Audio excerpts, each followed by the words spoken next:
you. I thank you. Yeah. Okay. So now, and I'm happy that, well, Professor Sikorsky has just joined us. Yeah, because he's, the next person to speak here, yeah, to be on the stage. And actually, I feel even a bit emotional inviting him to say a few words to us. For Professor Sikorsky was among those who participated in the foundation, in founding of Nusantara Society, let me say already quite some time ago. But I think Professor will tell us himself a bit about this. Yeah. So please, Professor Wilen Sikorsky with his welcome speech. Wilen Vladimirovich. Please turn on your microphone. Hear me? No? Yeah, that's good. We hear you, yeah. Yes? Yeah, everything is okay. Yeah. Yeah. Dear colleagues, let me, as president of the Nusantara Society, congratulate all participants and organizers of this international online seminar dedicated to the anniversary of the Institute of Asian and African Studies of the Moscow State University. Holding this seminar on the initiative of the Department of Philology of Southeast Asia of this institute is more significant because just in the building premises of this institute, the monthly Malay Indonesian reading were born in 1987. They became forerunner of and even the basis of the Nusantara Society registered in 1990. The patron of these readings was Alexander Andreevich Huber, academician who had at that time the Institute of General History, and at the same time was the head of the Department of History in the Institute of Oriental Languages, the predecessor of the Institute of Asian and African Studies. It was Boris Parnikel who recruited Natalia Fedorovna Aliyeva and your humble servant, who organized the meeting with Alexander Andreevich and invited him and met him to organize such a seminar. Later, Boris Borisovich also was the initiator of the Nusantara Society, of turning the seminar into the Nusantara Society, with more large-wide tasks.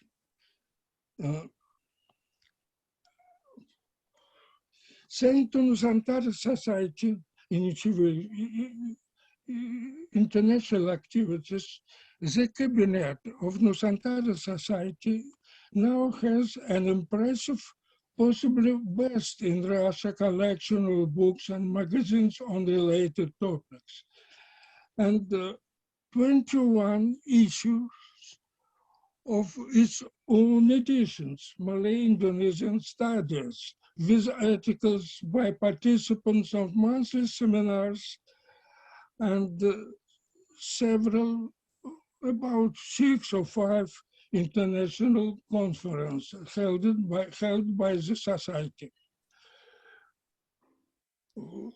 Our latest issue of our edition of 2018 was dedicated to the 80th anniversary of Alexander Glovin, the St. Petersburg vice president of the society. Unfortunately, this issue soon turned into a collection in his memory. Concluding this brief speech, I think it necessary to thank the head of the Department of Philology, Evgenia Kukushkina, the secretary of the Nusantara Society, Ekaterina Baklanova, and all those who take part in organization of such a conference. Also, I express my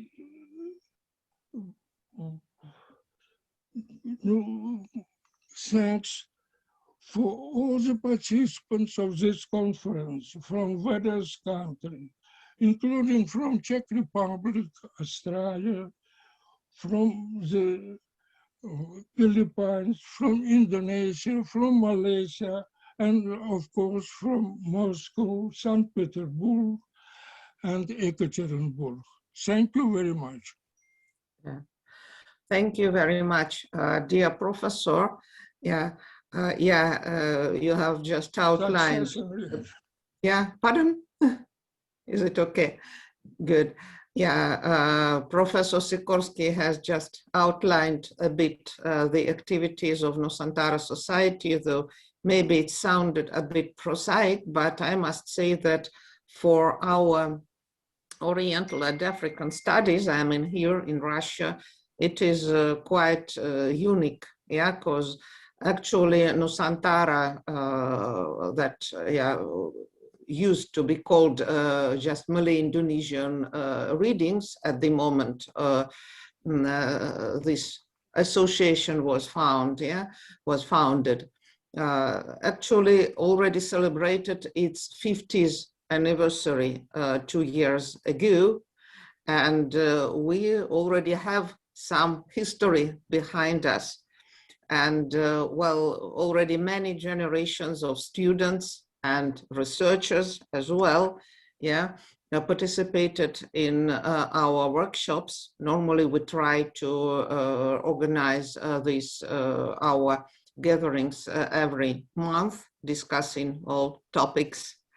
And that's a good tradition, for some of us who remained in academic field, well, we are with Nusantara just all the time, for some younger, well, for some students, well, they come and go, or later sometimes they return to join us again, because, well, not only researchers, but also those who work in, well, many fields, and, well, someone, well, in business, somebody joining, say, foreign minister or Ministry of Economic Development. Well, they occasionally appear at our gatherings, also giving their opinions and speaking, giving talks, and so on. So this is not to boast, but just to explain how we run things. And today we're happy that we are joined by our dear colleagues from abroad. So now let us see, we still have some 10 minutes before the time of the keynote speech lecture, keynote speech by Professor Adelaar.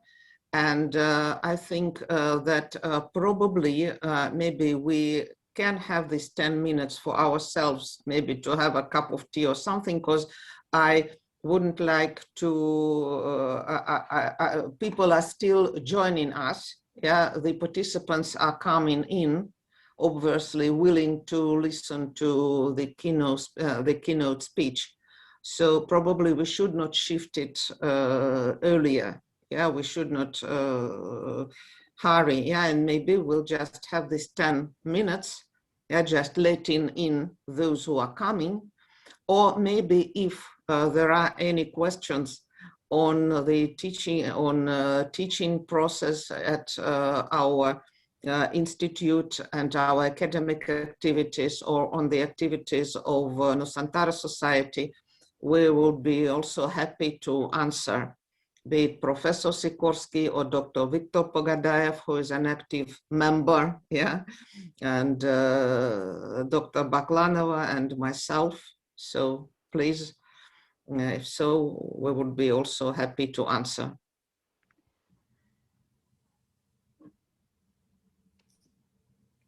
And we're also great to greet you all. And some of the participants and guests have already mentioned in the chat where they are from. Maybe our other guests could tell us where you are from and mention the university you are from for us to greet you personally. You are most welcome to tell something about you.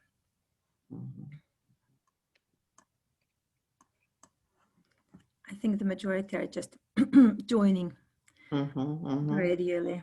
Yeah. Okay. So our keynote speech here starts at 10 sharply, while we still have 9 minutes for ourselves, or for questions if there are any.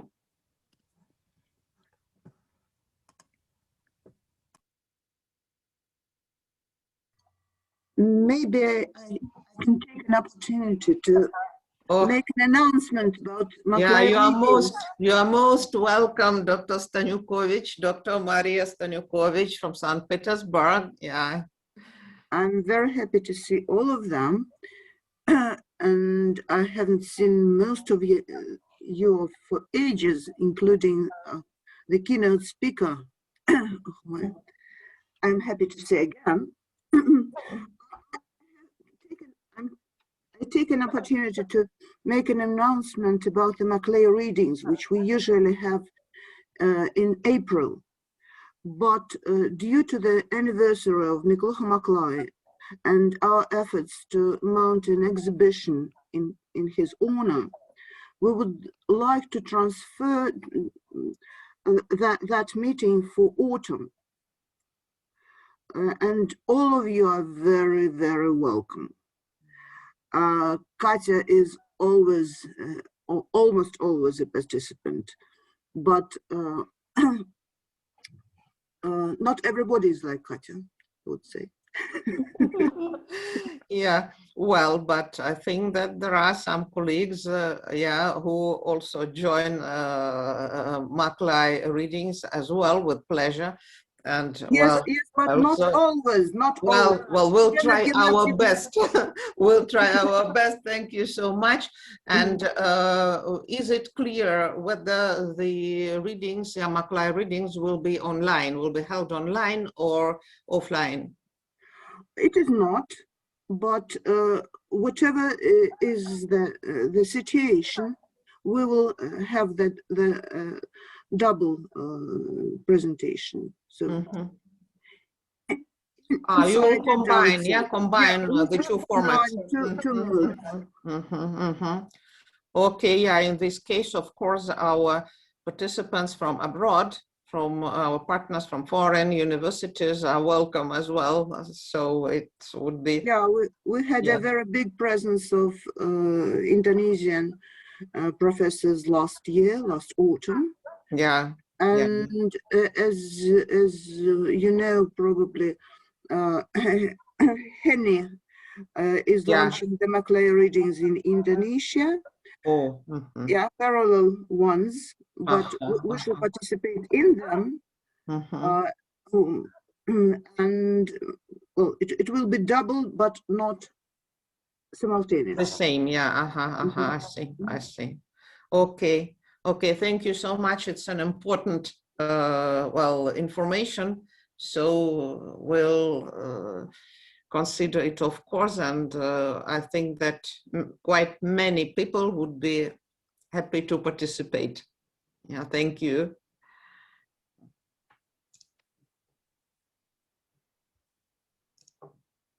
And one more thing, I think that everybody is eager. I can speak for St. Petersburg, to have video and audio, especially of the keynote speech of Yeah, sure. Professor We're Adelaar. recording. We We're all recording the want that. seminar. We had some technical issues in the beginning, but now it's okay. Yeah, we are recording, so we hope that well, everything will be all right, and we'll have all the recordings, so it would be possible, yeah, to listen and even to watch just the speeches, yeah, and so everything will be accessible. Yeah, thank you. Okay, so we still have about 4 to 5 minutes, and then our keynote speaker will come forward.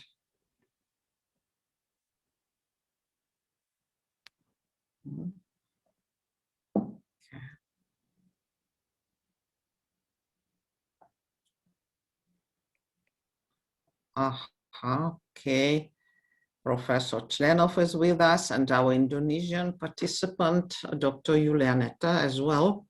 Well, that's great. Yeah, thank you for joining us.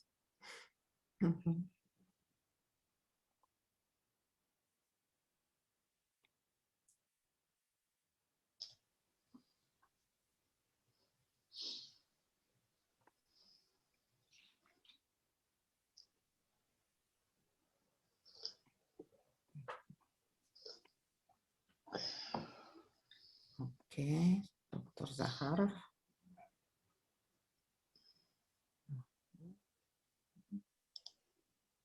Okay, Dr. Zakharov, you are welcome.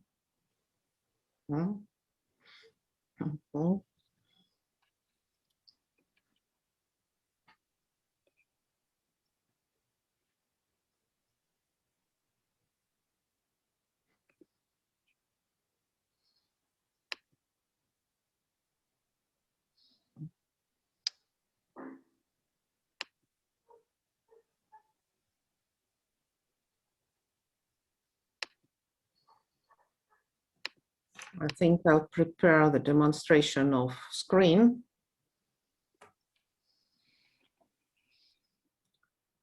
Okay. Okay.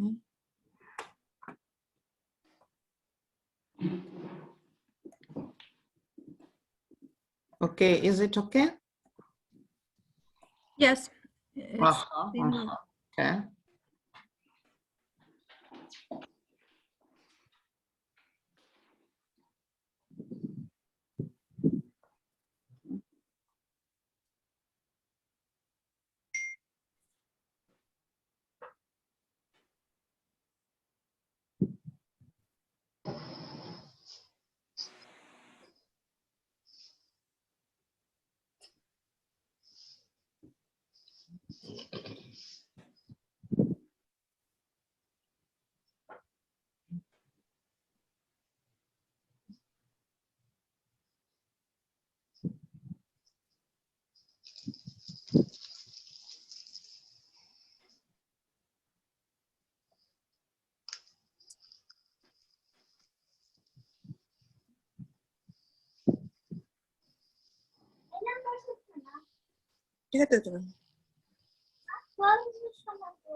Okay, so is Professor Adelaar with us again? Yep. Yeah, okay. So then, with your permission, I'm happy to announce our keynote talk, keynote lecture by Professor Dr. Alexander Adelaar, representing Jan Palatsky University, Olomouc, and University of Melbourne. The topic is the Indian Ocean and Madagascar in Indonesian Studies. Please, Professor. Thank you very much. I would like to thank the Nusantara Society. Am I here? Can everyone hear me? Yes. Yeah. Okay, I would like to thank the Nusantara Society for the opportunity to talk about scholarly questions. And I'm very happy to be able to be with you, although I do miss my friend Sasha Ogloblin, who left us last year. Yeah. And I really hope that he is in a better place at the moment. I'm glad to see Professor Stanyukova, Pogadayev, Professor Pogadayev and Professor Klinov from a long time ago, Professor Sikorsky, and Professor Uri Lander, who I never saw before, but who I corresponded with quite a bit.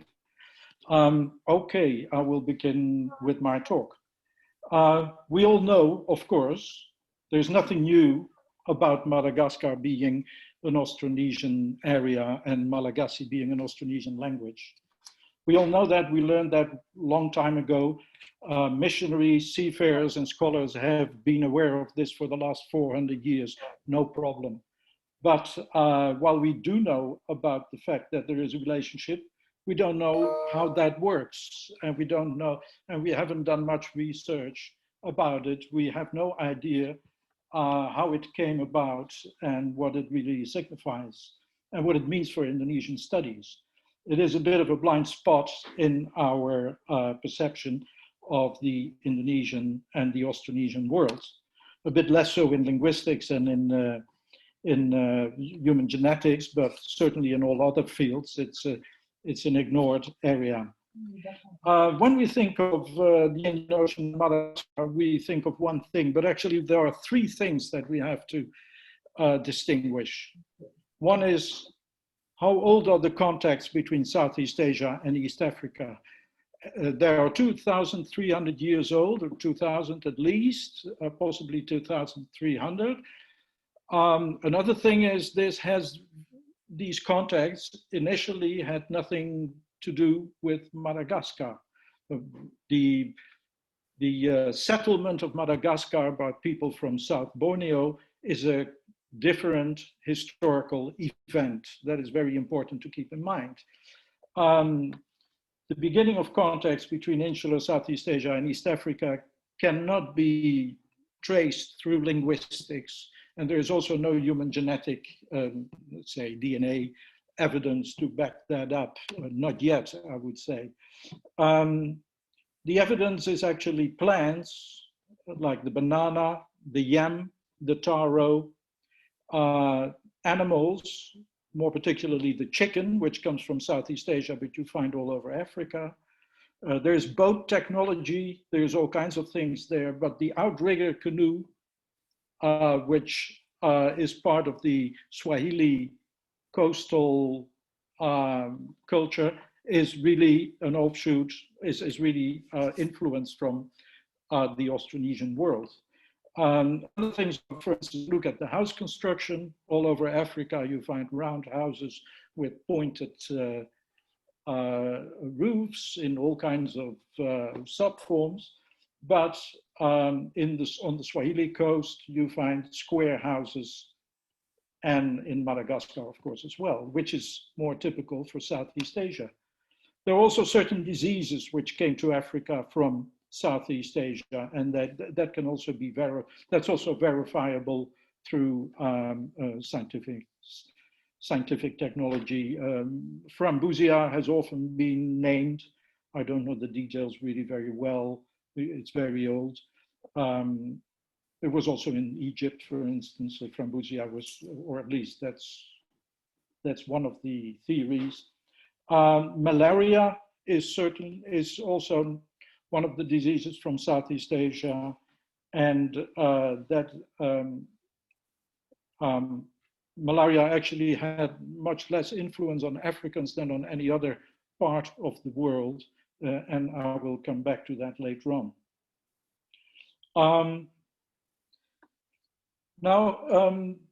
The migrations to Southeast, to Madagascar from Borneo were probably not direct. They were probably rather to East Africa, and only as an afterthought, people would back migrate in a zigzag form, so to speak, from the East African coast to, or as something from Comoros back to Madagascar. That happened in the 8th century of our era. I would say the 7th century people left Indonesia to go to Africa.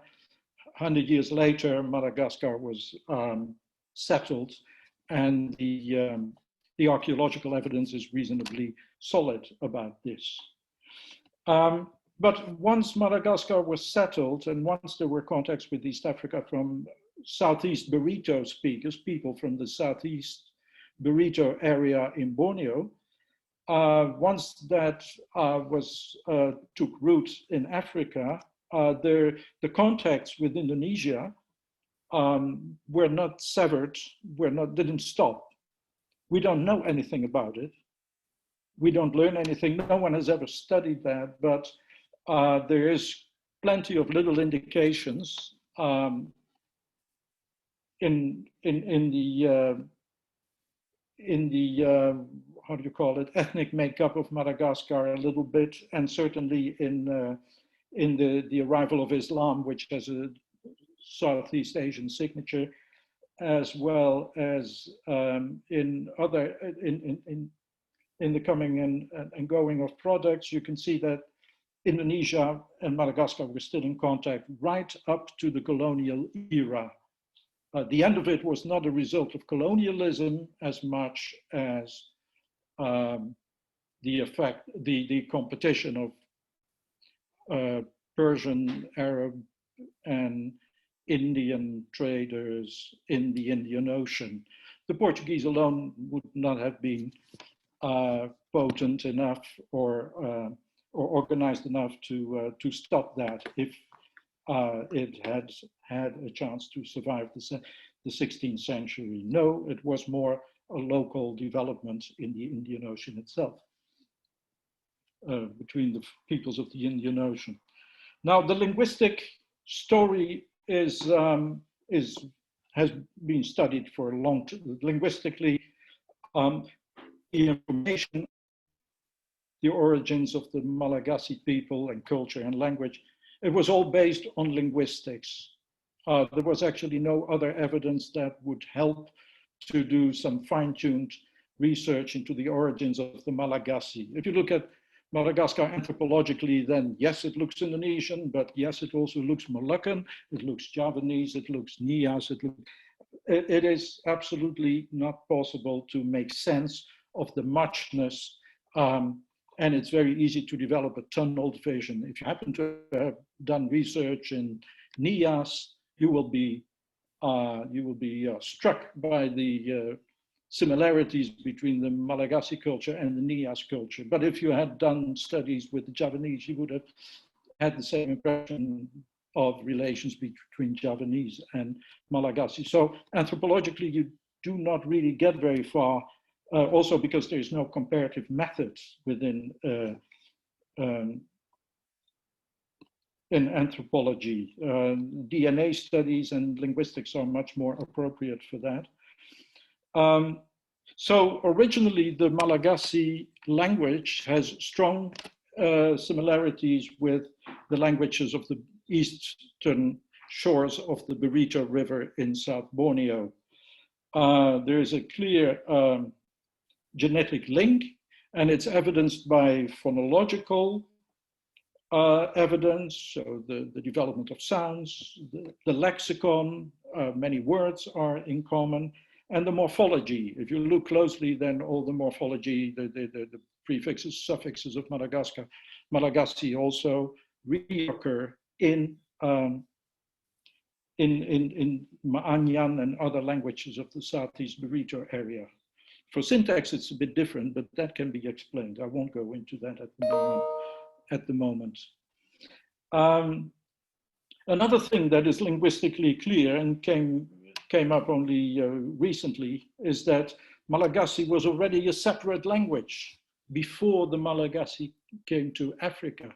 Yes, it is a Southeast Burrito language, and it's very close to other Southeast Burrito languages.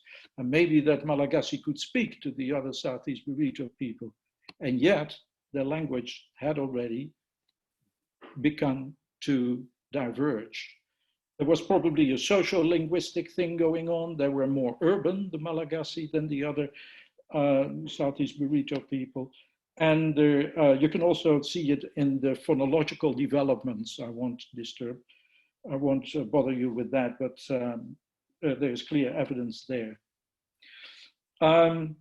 Malagasy also had influence from other cultures, of course. I mean, very clearly, and as we know from many other cultures in Indonesia, the Malay influence was overwhelming, even stronger than in the Southeast Burrito languages as we have them today.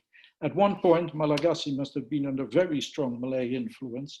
And of course, that abruptly stopped after the migration. But at that point, the harm was already done, or the benefit was already there, whatever you like.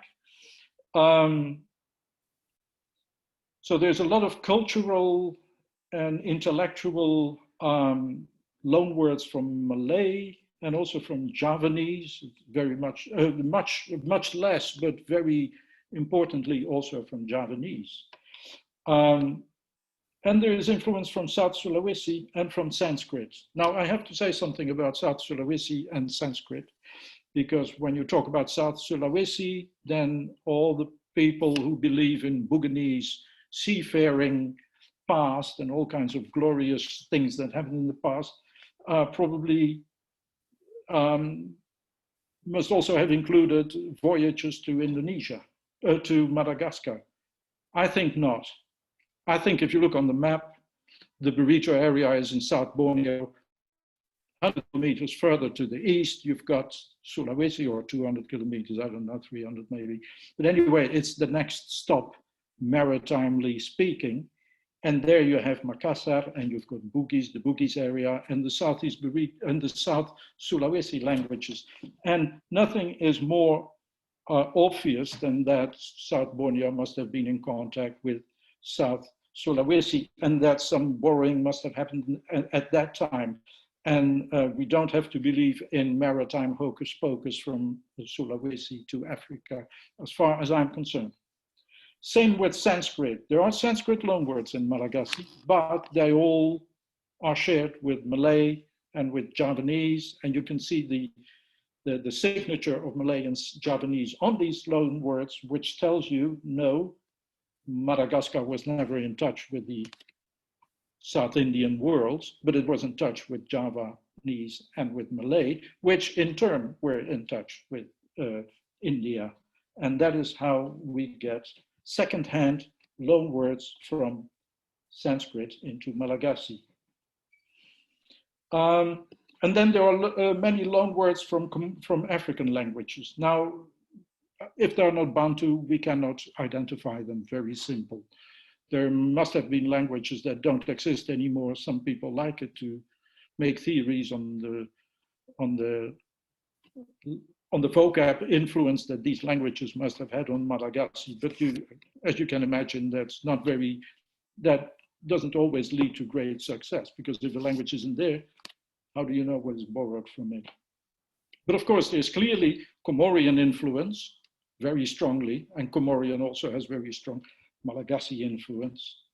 Then there is Swahili influence. Swahili is not very different from Comorian, but it is different, and it is, of course, geographically further. And then there is another number of loanwords that are Bantu, but they are unidentified. Some are not so old, others are very old, but they're all Bantu, you can tell, but you don't know where they come from. And they may have been part of a very early encounter. Okay, early Bantu influence on Malagasy is interesting because the earliest loanwords are shared by all the Malagasy dialects. And there is also a grammatical influence on Malagasy from Bantu, and that is also shared by all dialects, more or less to a same extent. Now, what does that tell you? It tells you today there is African influence in West Madagascar all the time, and there are many loanwords, and there are many Africans coming to West Madagascar, and the people look darker, of course, than the rest of Madagascar. However, we are not interested in that sort of superficial phenotype, because that's all recent. The loanwords are recent, the people are recent, the slavery links are recent. But what we are interested in is what all dialects have in common, and there is a strong Bantu element that must have come into the language at a very early stage, and that must have spread, and that then became part of Madagascar as a total language. So the grammatical structure is more or less evenly shared among all Malagasy dialects. Now, since 2005, human genetics became a serious factor in the research of the origins of the Malagasy people. In 2005, Earls from Great Britain did a test in all over Southeast Asia and Madagascar, and he found that Madagascar had a strong link to Borneo. And well, good, we knew that.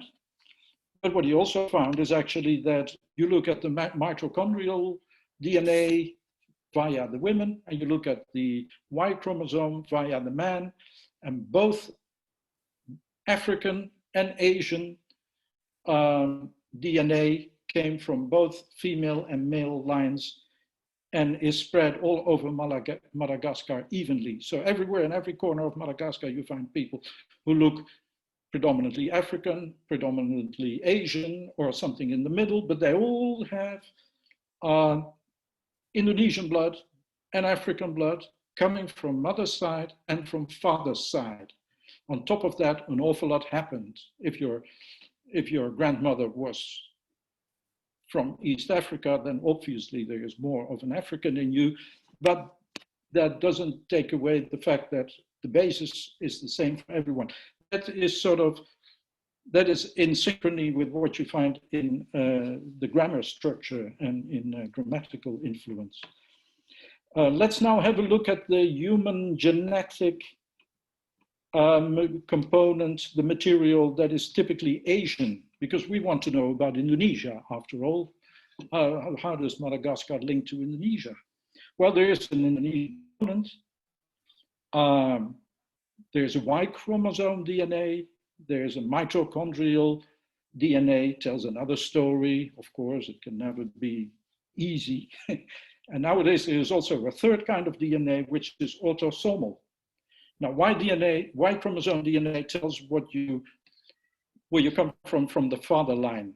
The story is very limited because it only tells you where your father comes from and your father's father and your father's father. And of course, the mitochondrial DNA does the same. It tells you where your mother comes from, the mother of your mother, the mother of the mother of your mother, and it goes up like that forever. Now,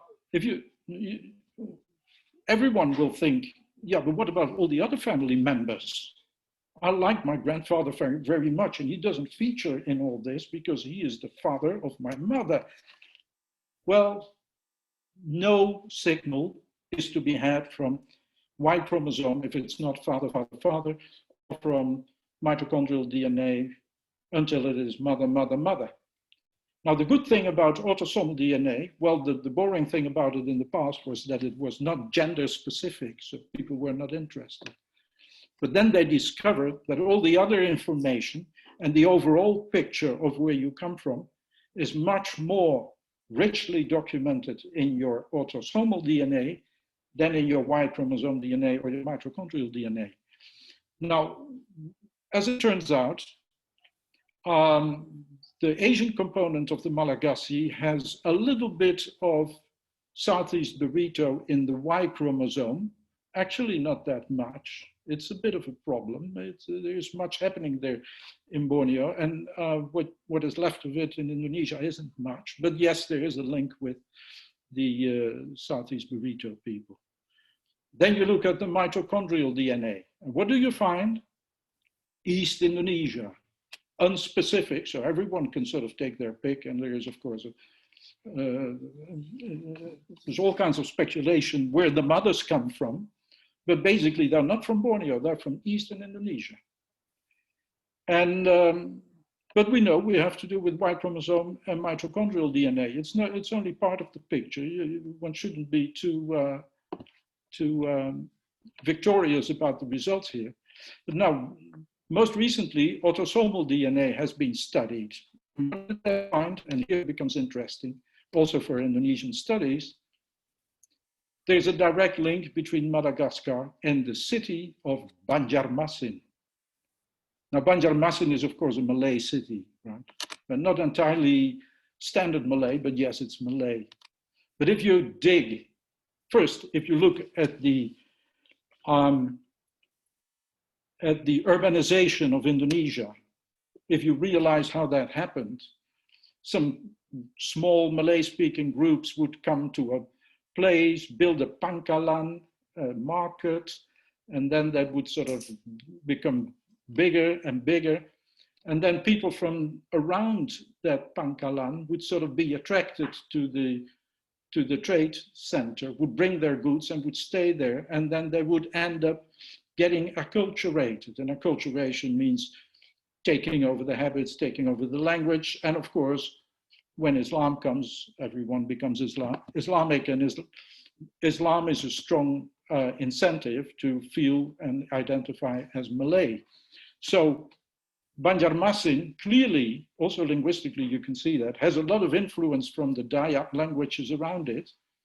And it doesn't take much imagination that actually the ancestors of the Banjaris are locals from around the area who assimilated into a Malay cosmopolitan center.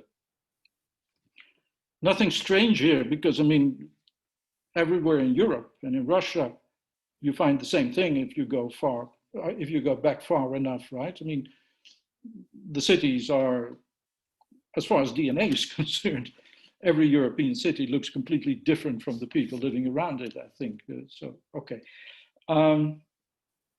Or sufficiently significantly different, I would say. So what I think is we here have that the women are from East Indonesia. I see that speculatively, but I hope that I'm not too far off the mark. But I think that since we don't know anything about slavery, and slavery was practiced all over the place, and who would bring, what women would volunteer to go all the way to Madagascar and stay there from Indonesia, I think it would be very hard to find any women who did that. So yeah, and not only the women, but also the men, there must have been many people who were brought to Madagascar, not exactly out of their own free will, or maybe with the very strong wish to come back. Maybe that is an area for further research, but I think that slavery is the key to the mitochondrial DNA of the Malagasy. Not that the Malagasy are happy about this, and not that they want to hear about it. It is a very moot point, not because what happened 1,000 years ago, but because of what happened 100 years ago, 50 years ago. Slavery is still a traumatic experience for a large part of the Malagasy people. And that's something we have to keep in mind. So I have to treat very carefully. Some of my friends have had problems by trying to find out too much about slavery in Madagascar. And of course, the slavery is not Asian anymore, but is much more local African at the moment. Okay, archaeology. Now there is something about archaeology which I hope there are not too many archaeologists in the audience, but something I find incredibly irritating about certainly the British archaeologists and the French to some extent, they think that if it's not archaeologically has had a chop, right? If it hasn't been rubber stamped by archaeological research, then it doesn't mean very much. So for a very long time, archaeologists didn't do anything substantial. So yeah, well, sorry, but all the research was based on something else than archaeology. Now that changed a little bit in 2016. Well, there was some other good research, I must say. There were some very good people there, but Crowther and a large group of people, of maybe 15 others, and that's why I don't list them here, she studied the food products and other crops in Madagascar and in the countries around it. And they found that there was a belt between in early crops in Madagascar and the Comoros, where you found the same rice, mung bean, and cotton. And here it becomes interesting for me, and it was apparently not interesting enough for them. They also said, well, you don't find this on the coast of East Africa, don't bother. This is typically Comoros, Madagascar, but maybe you find a little bit in Pemba and maybe one other Swahili island. I would say that's very interesting. That's crucial if it also includes the Swahili islands of the coast of East Africa. Okay, maybe next time they will do a bit more research in that part of their region. But yes, they said rice, mung bean, and cotton is common between those three areas. Now, quickly, what is it putting together what I said here? What is the relevance for insular Southeast Asia, for Southeast Asian studies? If you study Madagascar history and archaeology and linguistics and DNA. Well, I think it's very interesting because it really feeds into early slavery. We don't know anything about early slavery in Indonesia. Of course, there's publications about slavery, and at the moment, people are churning out a few of those extra ones.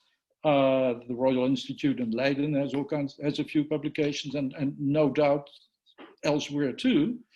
But this is always from the 16th century onwards, and so you miss everything that came before. And slavery is of course much, much older than that. Slavery doesn't have a beginning point as far as I can see. Another thing is early urbanization. How did cities come about in Indonesia? How interesting if we can sort of take Banjarmasin and see what happened. As far as I can see, some Southeast Barito people at a certain point were living close to the city. They were attracted, they were assimilated, they did more, they worked for the city, they participated in trade, they slowly started to borrow habits, culture, and also vocabulary from Malays. And then at one point, that group split into two. Some went to Madagascar, they stayed and assimilated further into what is today the population of Banjar. That is not a strange development. It's a likely development. It needs to be researched a bit more than that, of course, but there is some linguistic support for that, and certainly also DNA support. And it gives you an idea about early urbanization, at least in the city of Banjar. Elsewhere in Sumatra and in parts of Borneo, things went exactly the same, actually. That sort of acculturation, a small nuclear Malay type group, and then or other group, and then a constant assimilation of people from different ethnic background from the hinterland, as we say, the hinterland, right, the backcountry. Now, what is also important is early global maritime contacts. They did exist. I think these were Malay contacts. These were not Borneo contacts, but Malay contacts. There were global networks. There were networks that need to be further studied And apart from that, there was also something of an Indonesian Commonwealth, I guess. We think of these things as the result of colonialism, that with colonialism, all of a sudden these people started talking to one another. Not everyone is as dumb as to believe that, but there's a bit of that idea, of that suggestion around the history of Indonesia, I think. And I think that that is not really justified. Now, quickly, do I still have time? Yes. Yes, we do have. Okay, it won't be long. So why is there a blind spot in our academic interest for the Indian Ocean and Madagascar? I think among Southeast Asianists, it's academic provincialism. Well, I started my studies in Leiden, and I know all about academic provincialism. They don't know. They will not always be happy with being reminded. But that sort of academic provincialism does exist everywhere, of course. So it's not unique. Leiden is a good place to start your studies and to do your Indonesian studies. But there is a bit of that provincialism, and it really shows you in the fact that as soon as you go to Philippines, then all the knowledge stops. Experts have nothing to say anymore. It's the same here in Melbourne. You talk to an Indonesianist, something happens in Malaysia, they have no idea what happens in Malaysia. The border is the limit. It's all Indonesia, Indonesia, Indonesia. And then within Indonesia, of course, it's Java, Java, Java. So we are, I'm sure you've got provincialism like that in various study fields in Russia and elsewhere in the world as well. That has to be crisscrossed a little bit. Another thing is the oddity, the scare of foreign and new territories. Well, that's the same problem, actually. You have to learn a new field, a new language. You have to learn French on top of it. Not everyone's cup of tea, apparently. I find it fascinating, but some people stay with the bits that they are really specialist in. And then there's the oddity of the historical fact. Of course, what happened in Madagascar is a unique historical fact in human migration history. Jared Diamond has formulated it that way. He said it's one of the wonders of migration history, what happened between Indonesia and Madagascar. I know many people who, when you talk about Madagascar and Indonesia, they look at you as if you're talking about Otto von Däniken or about Thor Heyerdahl or about some strange Mickey Mouse theory that might have a little bit in the Esperanto atmosphere. Stay away from it. We are serious people, we don't deal with that. Well, seriously, it's there and the relations are there, right? Now, among Africanists, there is also a reluctance to touch the Indian Ocean, Mauritius, Madagascar, Réunion, the Seychelles, what have you. Why is that? Well, one thing, Africanists are traumatized by the pre-war experience. There was under colonialism, as you know, a very unfortunate racism. The darker you were, the more primitive you were. So if there was something in common with Africa and the Arab world, then of course it was the Arabs who had brought it to East Africa. The whole Swahili culture was explained as an offshoot, as a Creole form of the Arab civilization. Any musical instrument that the Africans had must have, and that looked like an Indonesian musical instrument, must have come from Indonesia.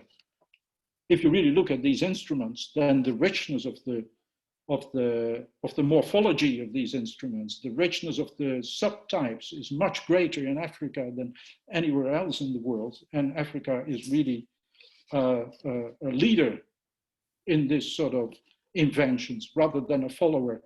But all that stopped after the Second World War, when there were some excesses in racist theories that really, targeted the Africans the most. So Africanists do not want to hear that there was a link between Asia and Africa, let alone that that link brought new civilization to Africa. That is a big problem among Africanists. There are a few that are a bit more open, but it is still lingering on. Okay, this is what I would like to say. Thank you very much for your attention. Thank you very much, Professor Adelaar. It was a fascinating combination of history, archaeology, linguistics, genetics, and general knowledge that is really, well, seldom encountered when whatever topic is explored. Yeah, because right, you are. The divisions between fields of interests are very striking, and they often prevent us to make very valuable discoveries. That's true. And of course, I'm quite sure that, well, there are questions, and we have quite a comfortable time for the discussion of the keynote paper. I think is it okay? Will it be convenient if I'll just leave, yeah, the screen, yeah, with the main topics, though we cannot show all of them at once, yeah? Yeah, but anyway, please go ahead, ask your questions to our speaker, and then maybe I'll shift, well, for your convenience. I'll shift the screen. Okay, please. Dr. Leonard has a question, right? Yeah, please. May I ask a question? I am Mark Ulyanov from the College of African Studies. And Professor Adelaar, thank you very much for so interesting report. And I would like to say that from the early beginning, you have answered on all the questions I will try to ask you, but there is still small one. What do we know about the previous Aboriginal inhabitants of Madagascar island before the Austronesians came here? Do you have any idea, or what do we know about that? Thanks. Yeah, thank you for that question. Of course, I should have addressed it, but actually I'm proud to say that I don't know anything about that. Sorry.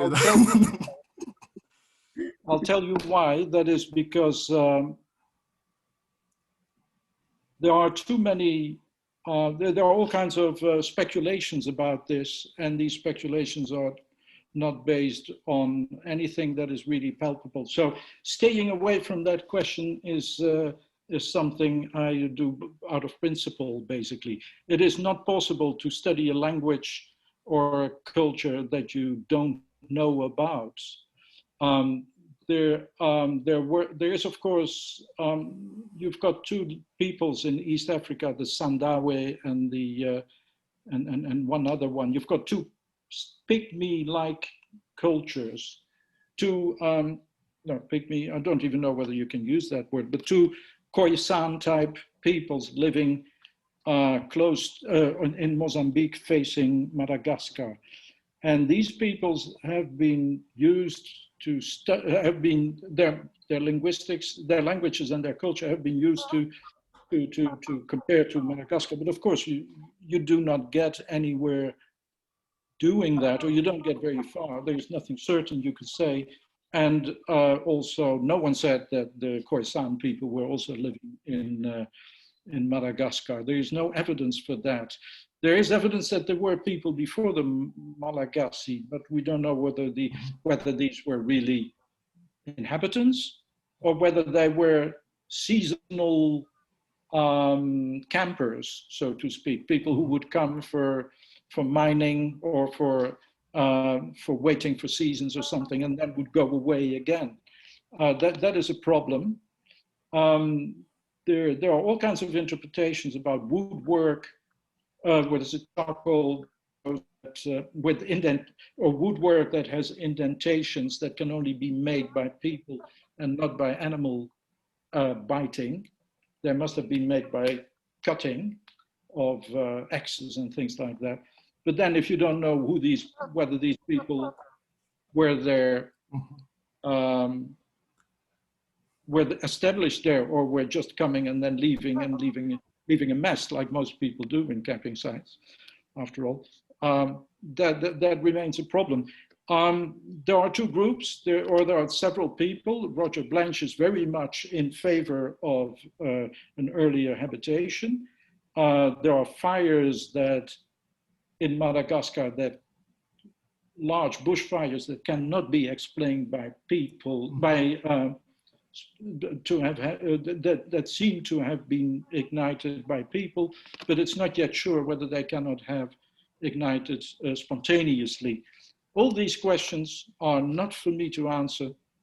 They have no relation directly to what to the relations between Madagascar and Austronesia so much. There is so little that you can say about it, and it is so speculative that, yes, in the end, I am not afraid to say, no, I don't know anything about that. I don't have much heart to say about that. Thank you. As far as I can see, it's a rather keen problem for the specialist in Malagasy studies. Yeah. But, yeah, I'm pretty open if someone says, I've got hard evidence here and this is really beautiful. And Professor Henry Wright, an archaeologist from the United States, and Professor Duran, who died, these were very clever people and knew a lot about it. But the thing is, they were also turning around in circles, and everyone has another opinion. I don't know what to do with this. There were rats, but these rats were not introduced. It never stops. I mean, it's too difficult for me to. So I would like to say that it was a common approach of Sergei Kulanda, who is who is also not with us, but it was his habit to ask what was before we do know now, and so thanks. Thank you. It's possible that there were people. No. Yeah. Well, thank you for your question, Dr. Mark. Thank you, Professor Adelaar. Please, any other questions? You are welcome. Maria Stanikovic would like to ask something. Can I? Yeah, please. Thank you, Dr. Adelaar. It was fascinating, as every single talk of yours that I was honored to listen to. Did I get it right that the so-called maritime focus pocus is abandoned now, that the Sama-Bajau role has been overestimated and they are presently largely excluded from the picture altogether? There are people who believe in the Bajaus. In Indonesia, the geneticists like that idea, and Roger Blanche, if you know, he also finds that fascinating possibility. I do not believe in the Bajau. I don't think the Bajaus were even around that long. I think the Bajaus were stimulated by colonialism to become well, they were already seafarers, but they were, of course, hired to work for the Dutch East India Company, and therefore you found them everywhere, and they did all kinds of acrobatic things at sea.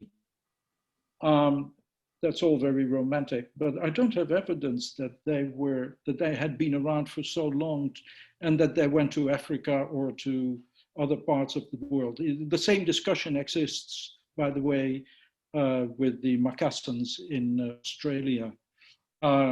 Because the Bajaus were so active and were such terrific seafarers, they must have been in Australia, because Indonesians came to Australia. There were Macassaries and Buginese, but there must also have been Bajaus, because that's what the Bajaus do. I think that is not I think scientifically it's not a way one should study that sort of thing. It's not a good approach. Second, I don't see any linguistic evidence for the Australian case, at least. And in the case of Madagascar, no, I don't see any relation. There is also something interesting. If you look in the Malagasy language, there's a word visu, and that is for the seafaring people living on the west coast of Madagascar.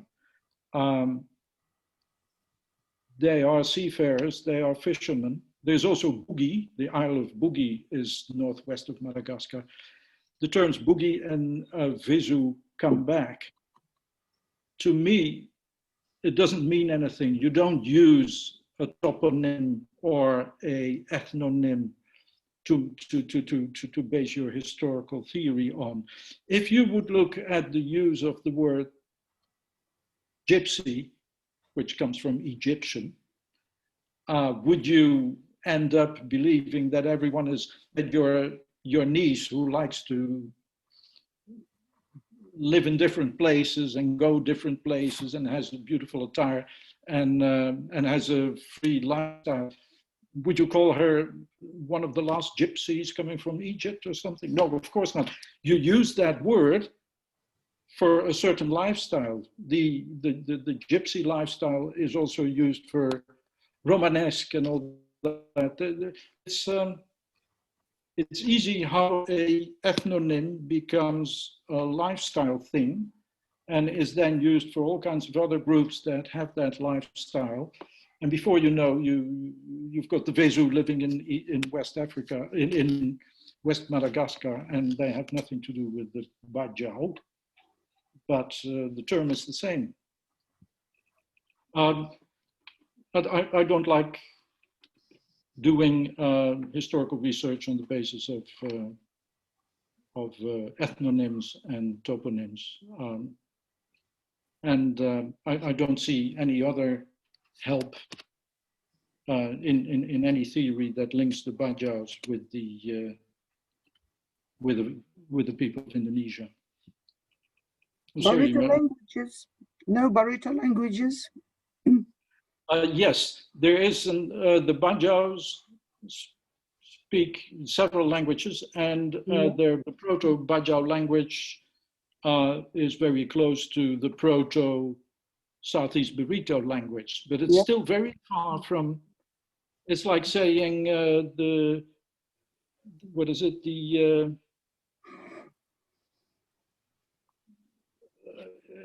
it's like saying the Slovenes are from Russia because they speak a Slavonic language. That's of course not true, right? It's about that different. It's about that distance that we're talking about. Yes, there is genetically you group them together in one group.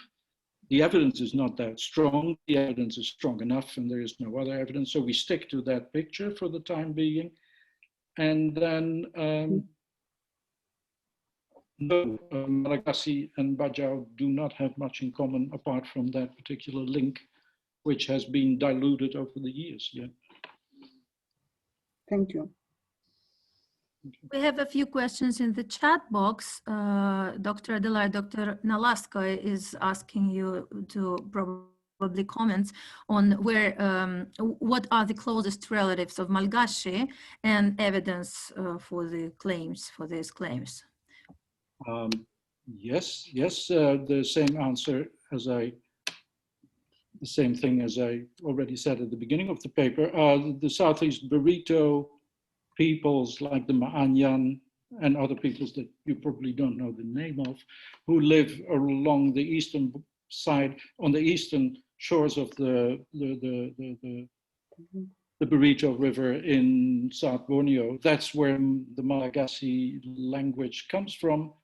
And that's what the linguistic affiliation is the strongest for. But were you asking about linguistic affiliation? I guess, yes. Yes, Dr. Nolasco was asking about linguistic subgrouping. Yeah.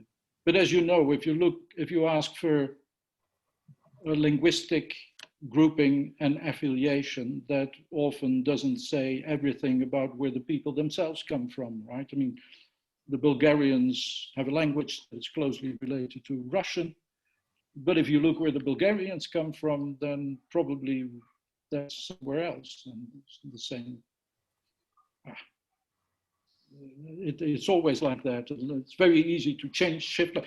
I shifted language. I speak English all day long. I wasn't born that way, right? I mean, it's on the end of the line as far as Dutch is concerned.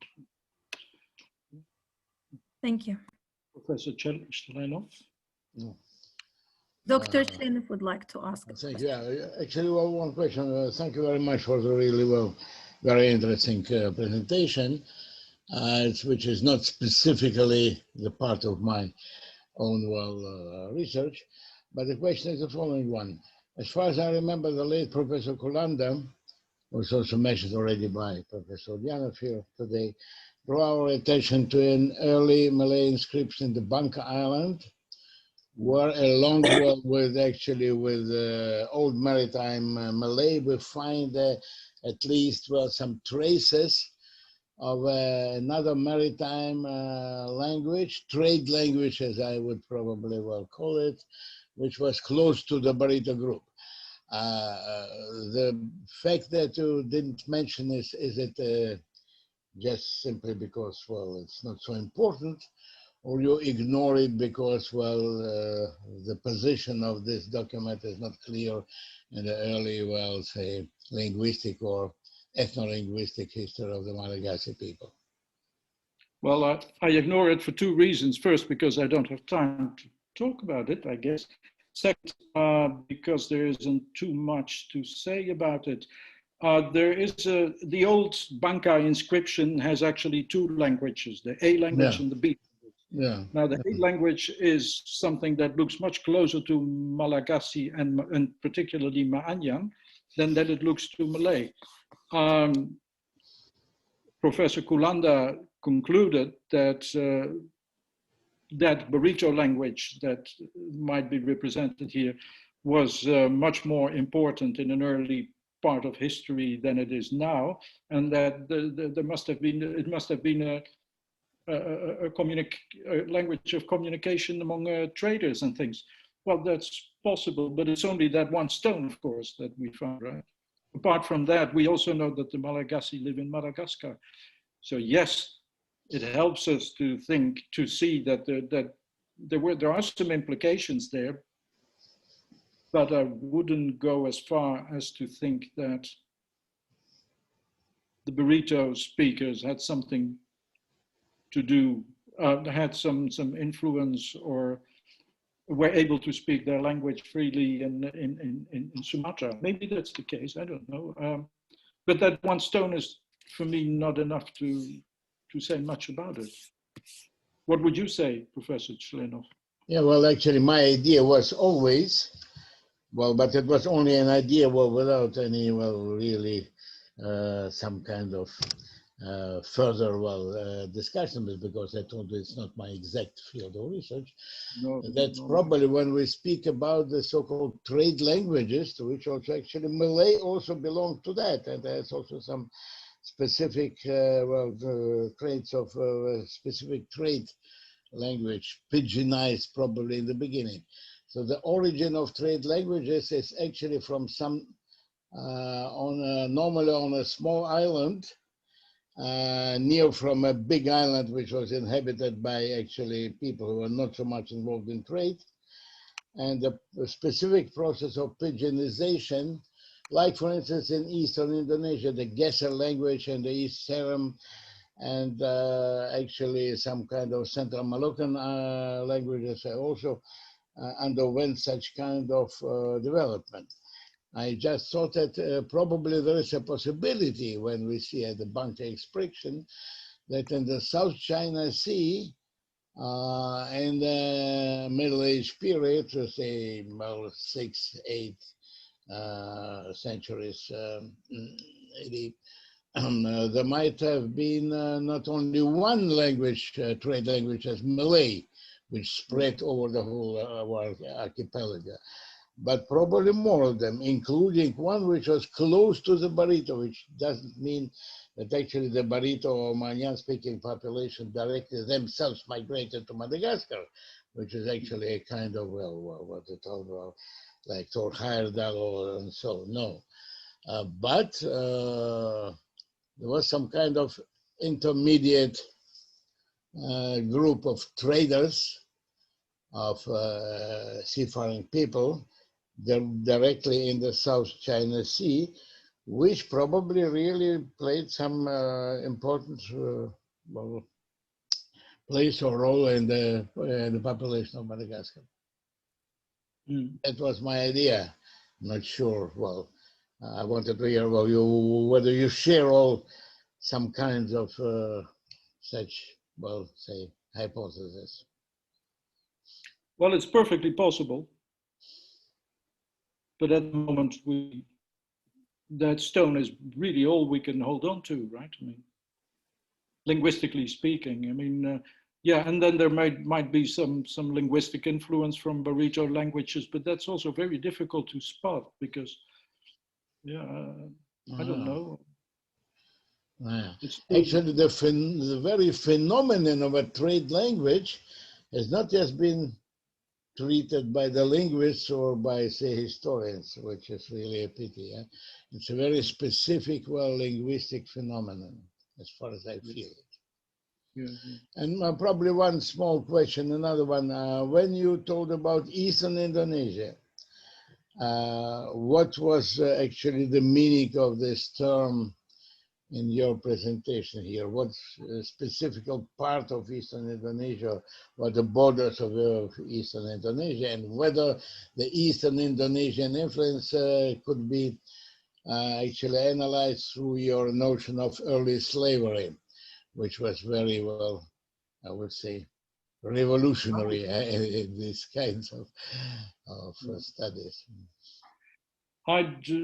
I don't know what they mean by Eastern Indonesia. They include Sulawesi there, but I mean, whether I would put East, I don't know whether Eastern is Sulawesi already Eastern Indonesia? Yeah, maybe it is. I don't know, but culture. It depends on who actually uses this term. Yeah? If you use it so, then it's a part of Eastern Indonesia. So. Certainly different from Ternate and oh, no, absolutely, yeah. Well, absolutely different. But linguistically, Sulawesi is not part of Eastern Indonesia. If we take the notion of Robert Blatt's notion of Central Malay Polynesia, yeah, then it's not. Yeah. Then it's not. Zoologically, it's probably part. Yeah, so it all depends. I ask about your own understanding of the term Eastern Indonesia when you use it in your presentation today. I am quoting when I use Eastern Indonesia. I do not know. I do not know what they mean, and I would think if they include Sulawesi, then it makes a bit of sense because there are indications not only linguistically or genetically, but there are also other indications that Sulawesi may have played a bigger role there than in the makeup of the Malagasy people than is shown in the linguistics. Yeah, I would say somewhere in South Sulawesi, but. You mean here about what you mentioned about Buginese activity in maritime trade, yeah? Yeah. Either that or one of these islands like Sumba or something where people are were totally traumatized by slavery for centuries, right? I mean, when Rodney Needham went to do field work in Sumba, he woke up in the morning and there was no one around anymore because everyone had fled into the mountains because down in the bay a ship was seen. The traumatic traumatic memory of slave traders had not really receded, right? Had not really was still a trauma there. I wouldn't believe in Sumba participation really in the population of the Madagascar or Indian Ocean. It's always very good that you mentioned the Indian Ocean problem and not only the Madagascar, which is very important. Yeah.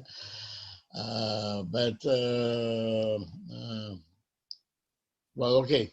Thank you for your brilliant presentation, Professor Adelaar. It was really a pleasure to hear it. Thank you. Nice to talk to you. That's certainly a fact. Yeah. Thank you so much, Dr. Chlenov, for not only for your questions, but for the discussions. Yeah, we exchanged SMS with Dr. Baklanova. We agreed that probably a new hypothesis was, well, emerging just during this discussion. Yeah, and of course, thank you so much, Professor Adelaar, because this presentation of this talk was a true jewel of our program, and no surprise that it gave rise to such interest.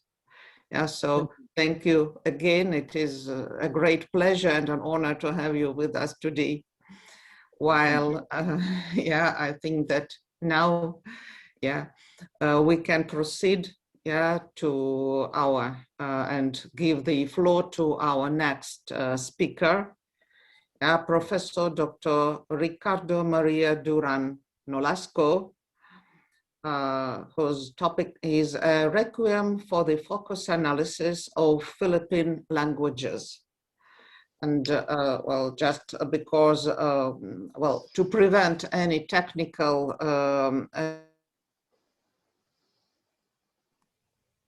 Professor Nolasco provided a recording, but he's with us, and let's hope he will be able to answer your questions. Yeah. So now we start the recording. Yeah. So far there is just a dark screen, but I think you see, yeah, the demonstration is on. Yes, it's in. Thank you. Mm-hmm. Greetings from the Philippines. I am Ricardo Maria Duran Nolasco, and I'd like to talk to you about the Philippine voice system that has long presented challenges for language typology research. In this paper, I will show that Philippine languages exhibit sentence patterns that are formally ergative absolutive. As we shall see, the key to solving the mystery as to its language type and grammatical relations lies in how clausal transitivity is defined and understood. But first, allow me to clarify some symbols used in this paper. Let me begin the discussion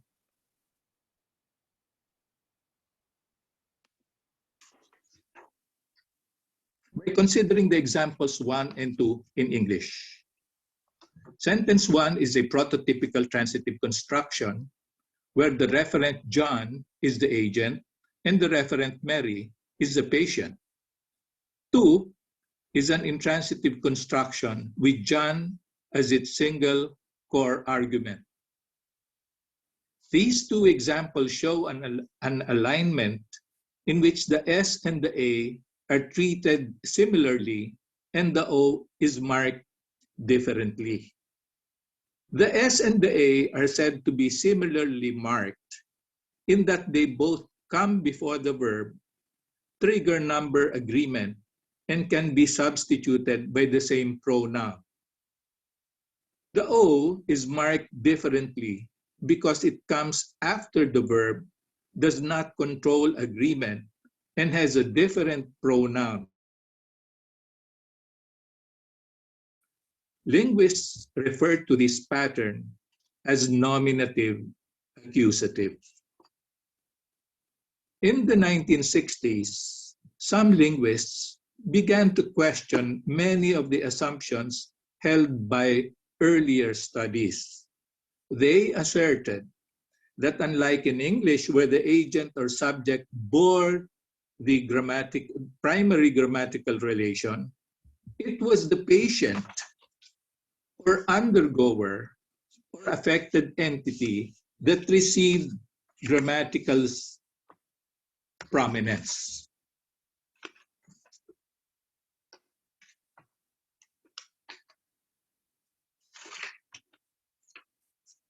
This led to the counter-proposal that in Philippine languages, it is the O instead of the A that the S aligns with. This kind of alignment and analysis came to be known as ergative absolutive. The following examples in Tagalog are instructive.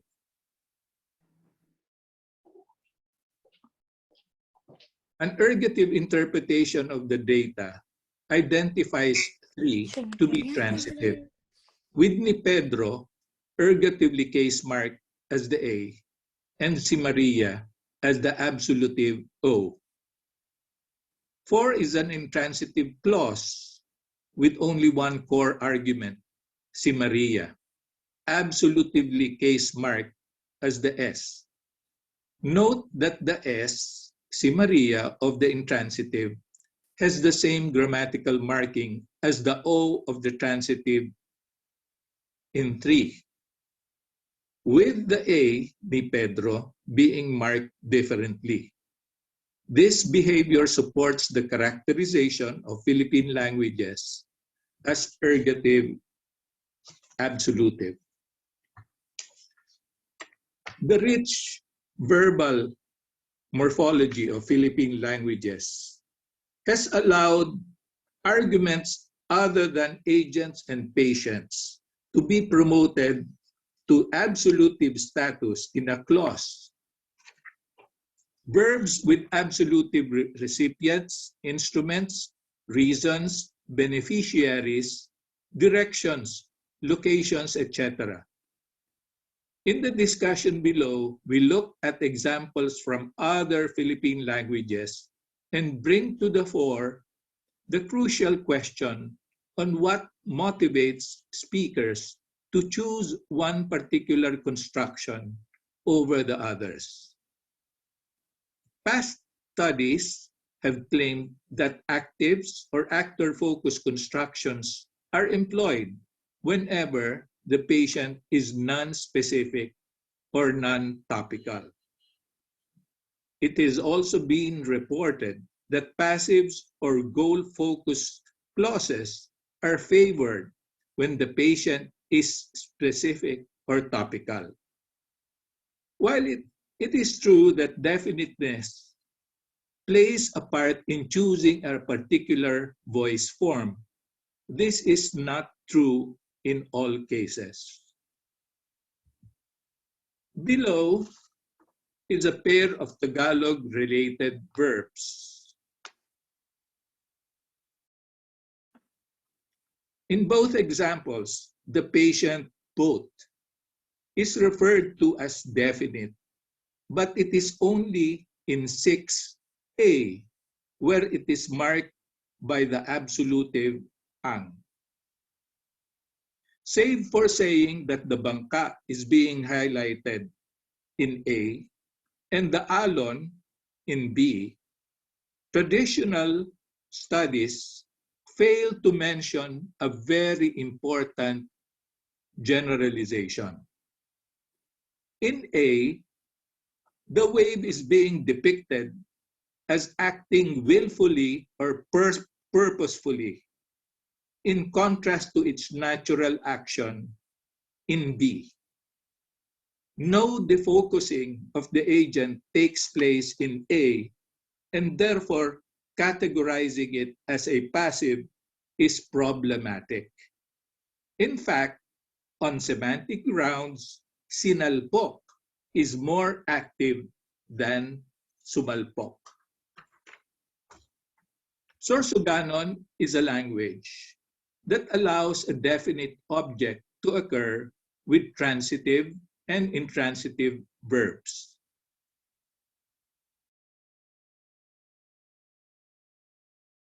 Choosing between 6A and 6B depends on the modality of the feeding event.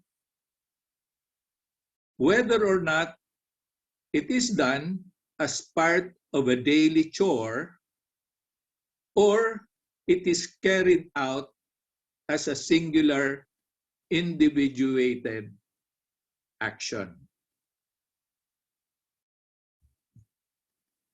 The Hiligaynon sentences here demonstrate that the definiteness of the patient indeed has certain syntactic consequences. But there is more to this that meets the eye. The main idea in 7a is that of an intentional reader finishing the book. In 7b, what is being asserted is simply the idea of book reading without any clear ending. The difference becomes more apparent by adding in an hour to both examples. 7a would then mean that I finished reading the book within an hour.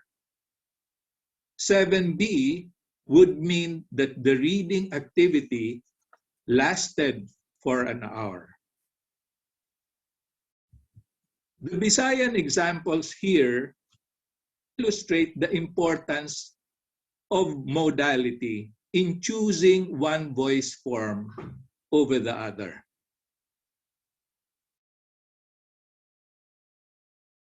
Both sentences predicate on my emotional state of unhappiness as a result of someone's departure. Two differences stand out in these examples. In 8a, I am more intensely affected by his or her leaving, and it may have taken a long time before I could move on. 8 also means that I had the option to become sad, in contrast to 8b, where the feeling simply descended on me. 8a points to his or her leaving as the direct cause of my being sad, unlike in B, where it is only implied.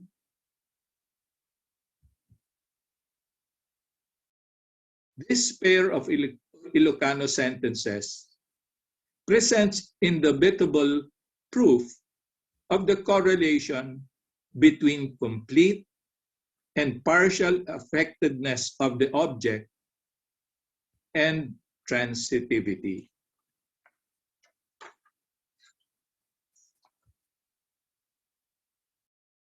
In light of the foregoing, it is not an exaggeration to say that subject and focus-based studies have produced grammatical descriptions that have failed to capture how speakers of Philippine-type languages think, as reflected in their grammars. Transitivity in Philippine languages is different from the traditional definition we grew up with. The mere presence of an object is not enough to determine clausal transitivity in our languages.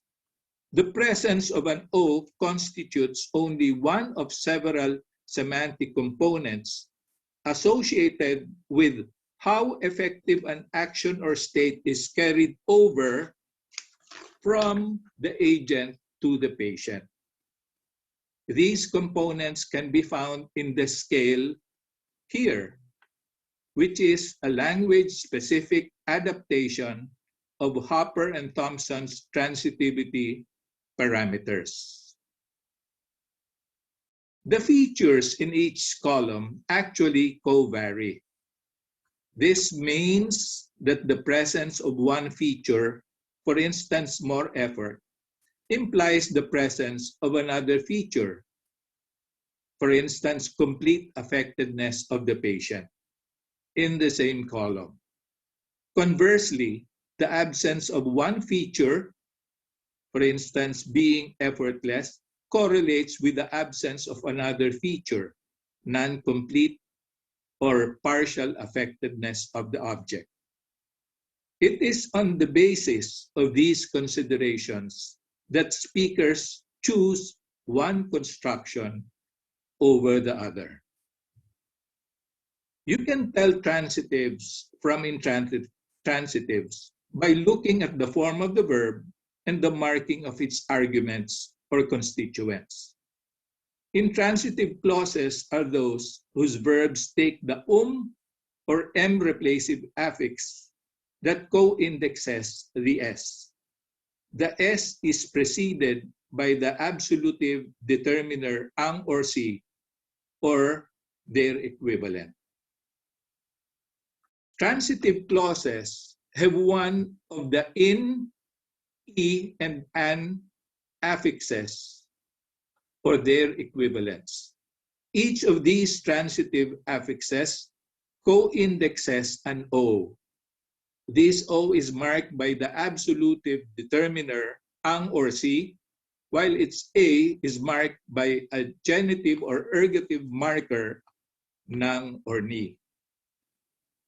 To summarize, Philippine type languages exhibit clausal patterns that are closer to ergative absolutive systems in other languages of the world because of the primacy of the patient and modality prominence. The subject or topic notions are not meaningful to accurately describe how Philippine grammars work. Thank you very much at magandang tanghali sa inyong lahat. Thank you so much, Professor Nolasco, for your very interesting talk. I'm sure that especially linguists would react to it. So please, I invite our colleagues to ask their questions, please. Okay. May I? Dr. Klimenko. Okay. Thank you. Hello, Professor Ricky. I have a couple of questions. Sergey.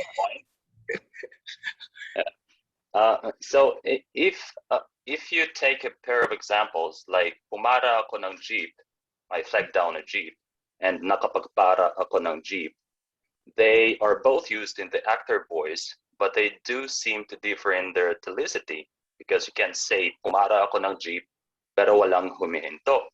I flagged down a jeep but non-stopped. But you cannot say nakapagpara ako ng jeep pero walang humihinto. So how does it fit your hypothesis?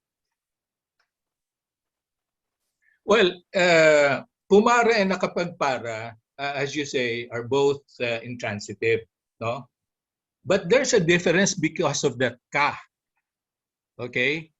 Pumara simply says that effortlessly you carried out the activity of stopping the jeep, but doesn't say anything about the accomplishment. Okay, so that ka is very important. So even the ka in intransitive constructions and also intransitive constructions will mean the same thing, the accomplishment of the event. Okay, thank you. Well, this brings me to the next question. Is there any hierarchy of the parameters? What I mean is there are three possibilities as I see it. It's either all the 10 parameters aligned together in each individual sentence, or you need a majority of parameters having the high semantic transitivity value for the sentence to be used in the to become transitive. It doesn't work that way. Yeah. Okay. So it doesn't work that way. For instance, when you say punctual and non-punctual, okay, so we're talking about instantaneous and durative. Okay, those parameters may be neutralized. Okay, let's say the word humalik and halikan. Humalik is intransitive and halikan is transitive. So in those forms, okay, the parameter of punctuality is neutralized. Okay, so that means that you have to invoke other parameters to see whether humalik is intransitive and halikan is transitive. Okay, for instance, humalik will always mean something like humalik ka sa nanay mo. Okay, if the mother is being involved in the kissing event, then most probably humalik is going to be used. Why? Because it has been a custom, it has been customary to kiss your mother whenever you leave.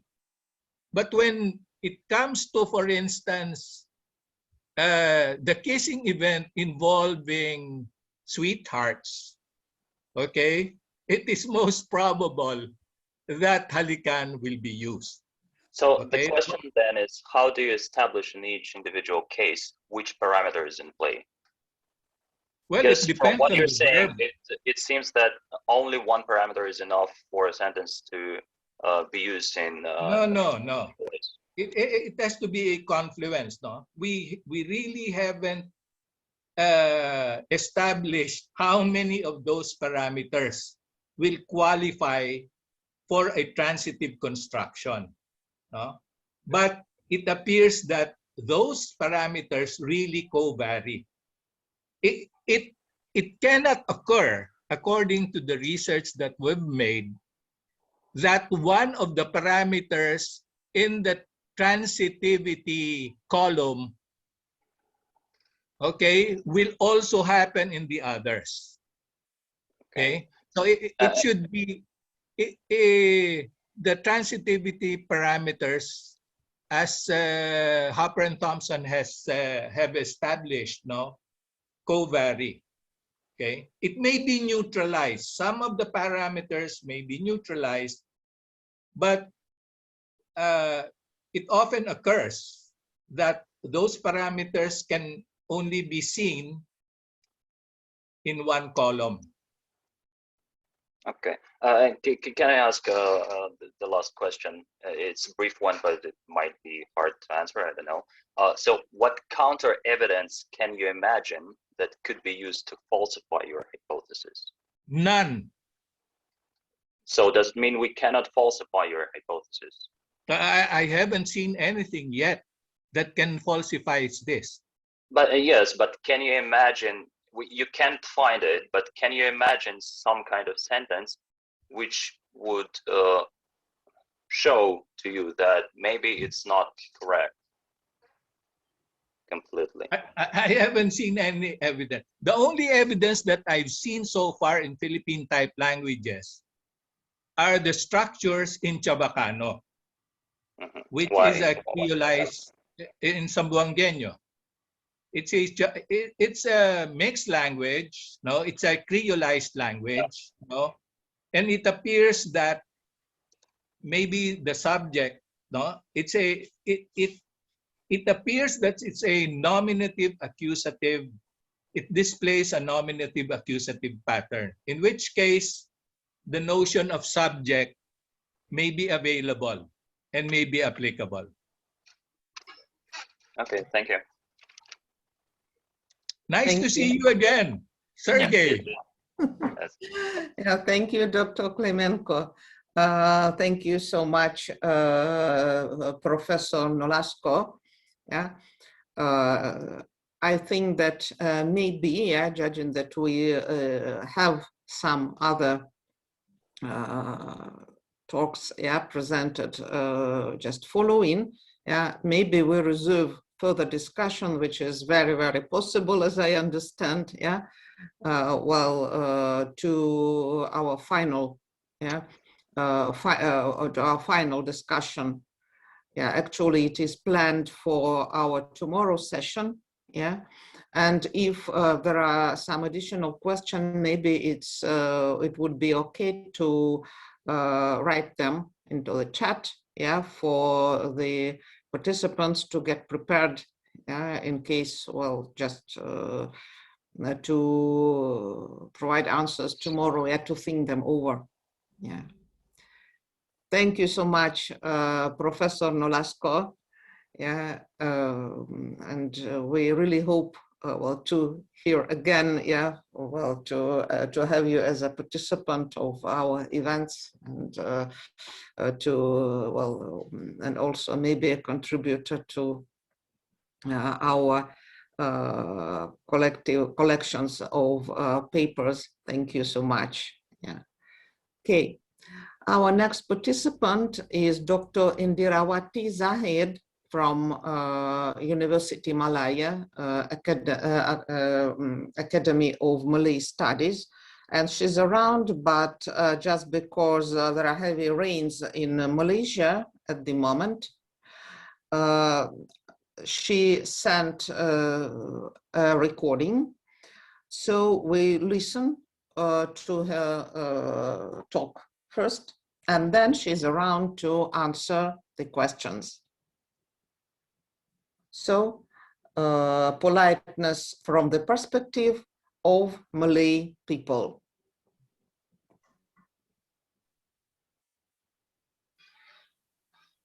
Good day, everyone.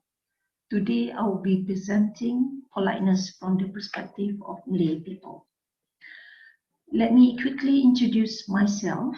I am Associate Professor Dr. Indirawati Zahid from Academy of Malay Studies, University of Malaya, Kuala Lumpur, Malaysia.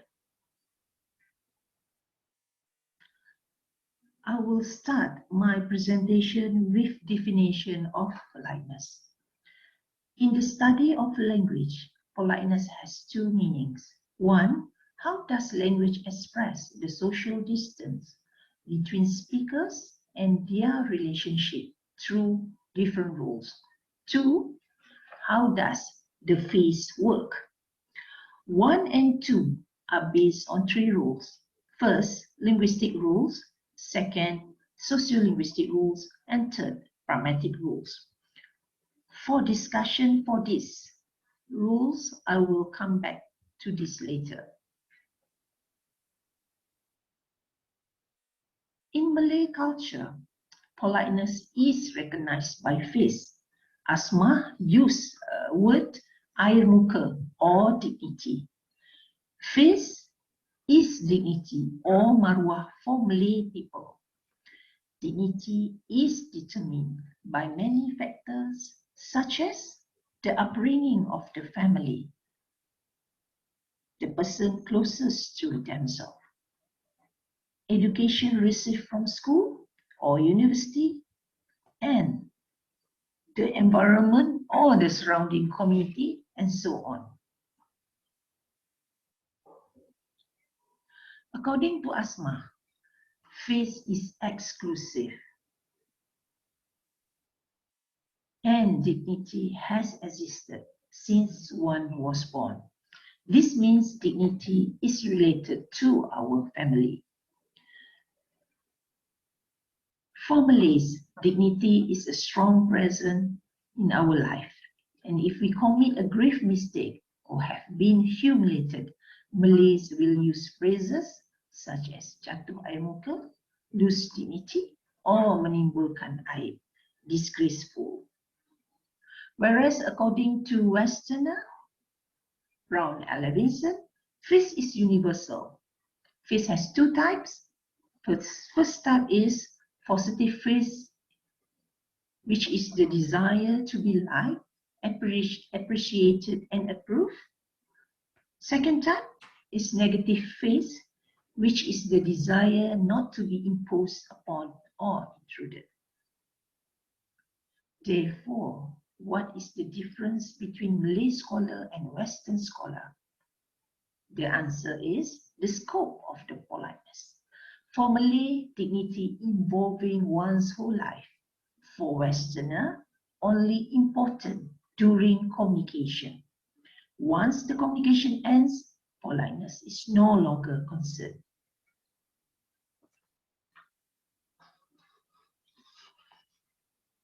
Thus, the theory of politeness is not universal, but is exclusive and related to culture, including custom, norms, and value for the speaker.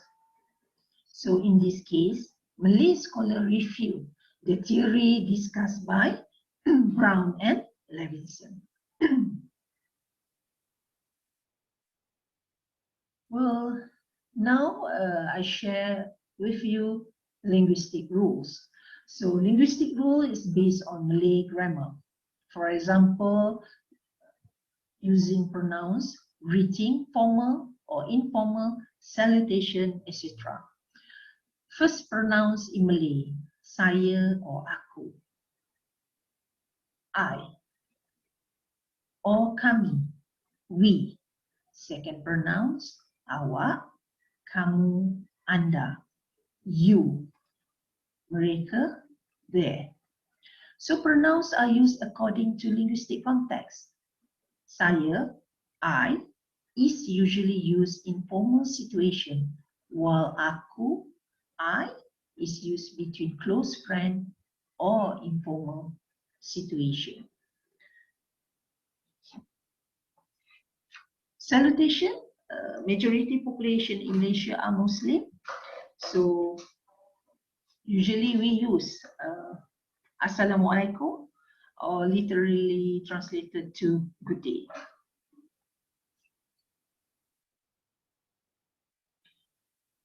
Next is sociolinguistic rule. Sociolinguistic rule is based on the social aspect of community, means culture, including custom, norms, and value. For example, the use of salutation, which convey respect. So in Malay community, we have so many honorific titles, such as Dato, Tun, and Tan Sri. So to refer to these people, the Malays must use title of dignitaries, such as Yang Berbahagia, Yang Berhormat, Yang Dihormati, etc. So this is similar in English, such as salutation for governor or ambassador, his or her excellency.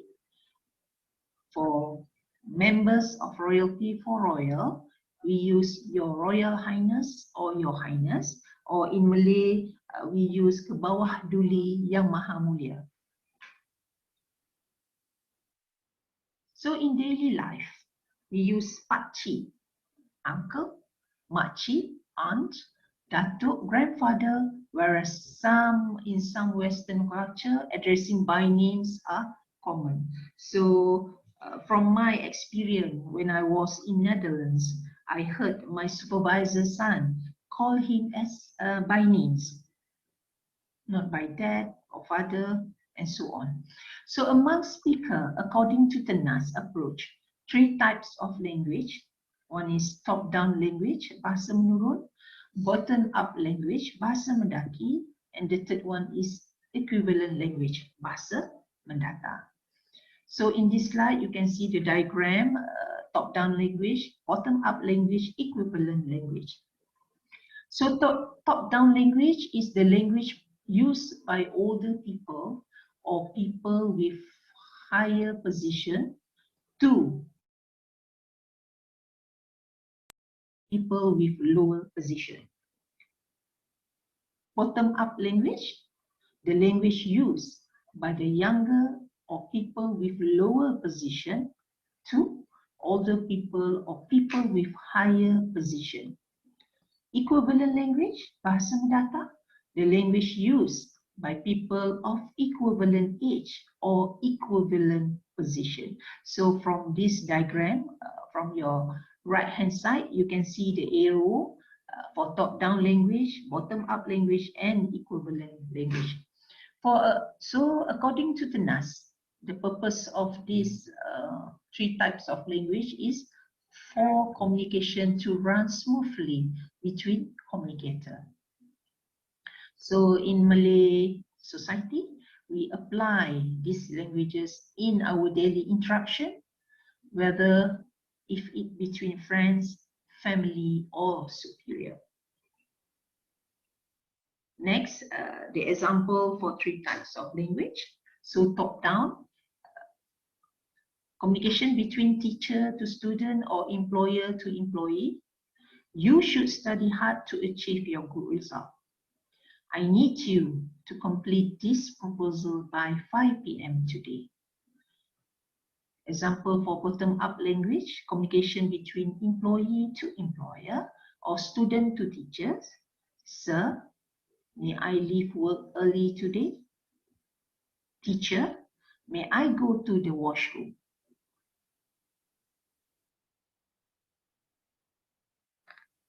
Example for equivalent language, communication between colleagues or between classmates. Siti, let's attend the meeting together. Hey guys, do we have class today? Next, we talk about pragmatic rules. So pragmatic rules is based on the use of language according to the context. So Asma has suggested one term, kesantunan berkendala. Kesantunan berkendala is a type of politeness with the aim to achieve communication objective. This involves the choice of word used and the application of idiom, peribahasa, in specific context. For example, choice of word, usually based on synonyms. Word mohon and minta in Bahasa Melayu both mean apply or ask depending on context. In Malay, it is considered more polite when we use the word mohon. Example, saya memohon bantuan keuangan. I am asking for financial assistance. Kami memohon maaf atas kesulitan yang berlaku. We apologize for the inconvenience caused. Next example, the word meninggal dunia or mati both means pass away. Meninggal dunia is a polite way to say pass away, or according to religion such as Islam, we use kembali ke rahmatullah, return to Allah's grace. For example, ibu bapanya telah meninggal dunia atau pulang ke rahmatullah semasa dia masih kecil lagi. His parents had passed away when he was young. Perompak bank itu telah ditembak mati oleh pasukan polis pagi tadi. The bank robbers were shot dead by policemen this morning. Kucing jiran saya telah mati diracun oleh jiran lain. My neighbor's cat has died from poisoning by another neighbor.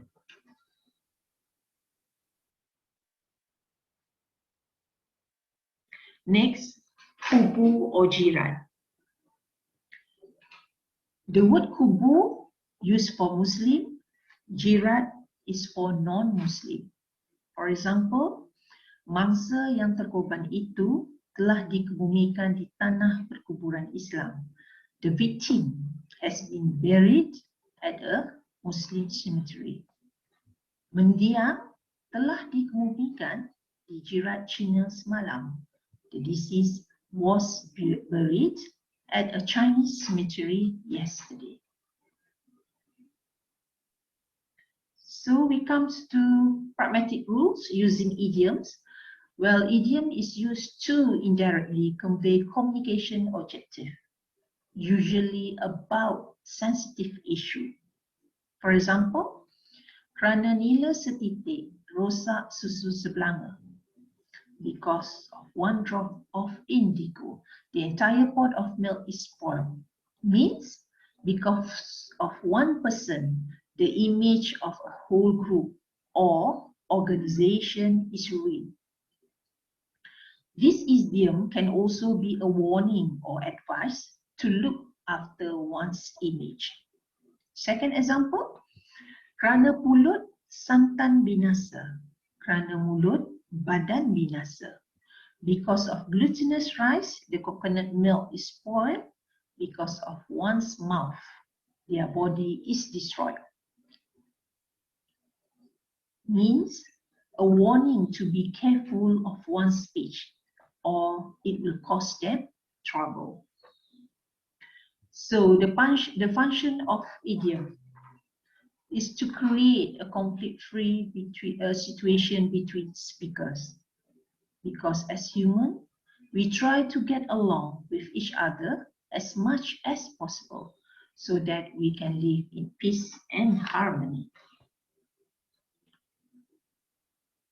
Pragmatic rules correlate with knowledge and communication skill of people.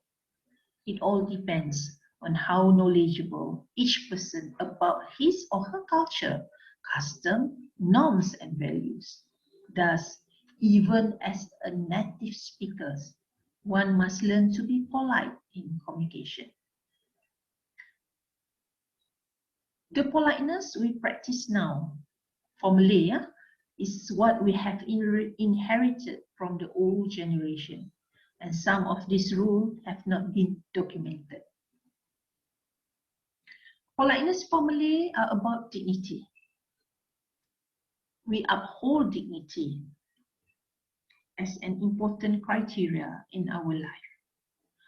To uphold this dignity, we will avoid making mistakes and being humiliated.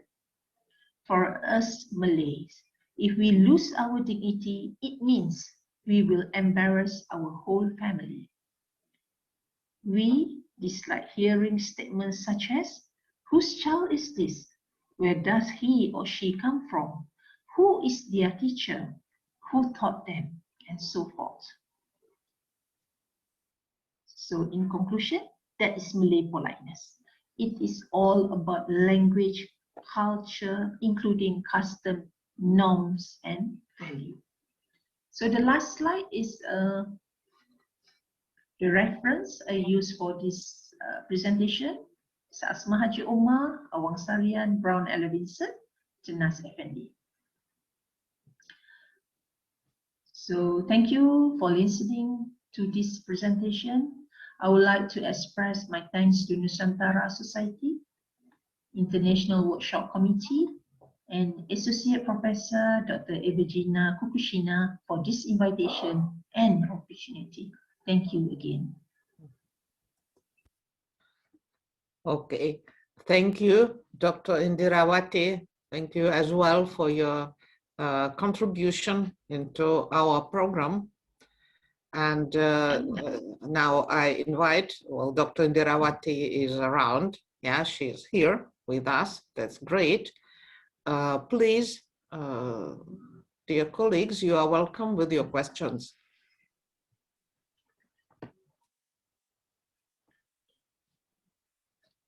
Maybe to start a bit, yeah, with your permission, Dr. Indirawati, I would ask as well, yeah, because for me as a lecturer of Malaysian, it is very important, and the politeness is a crucial category when it comes to Malay culture. It's, yeah, partially linguistic and partially, we can say, cultural topic.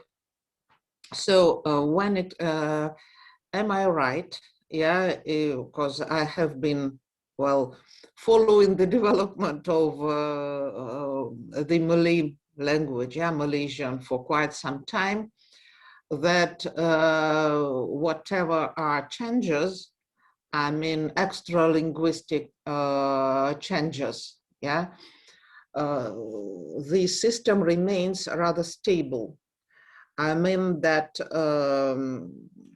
the way to address people, yeah, the use of terms of addressing, yeah, salutations and so on, yeah, though of course, say, globalization and radical changes in the way of living cannot but influence this.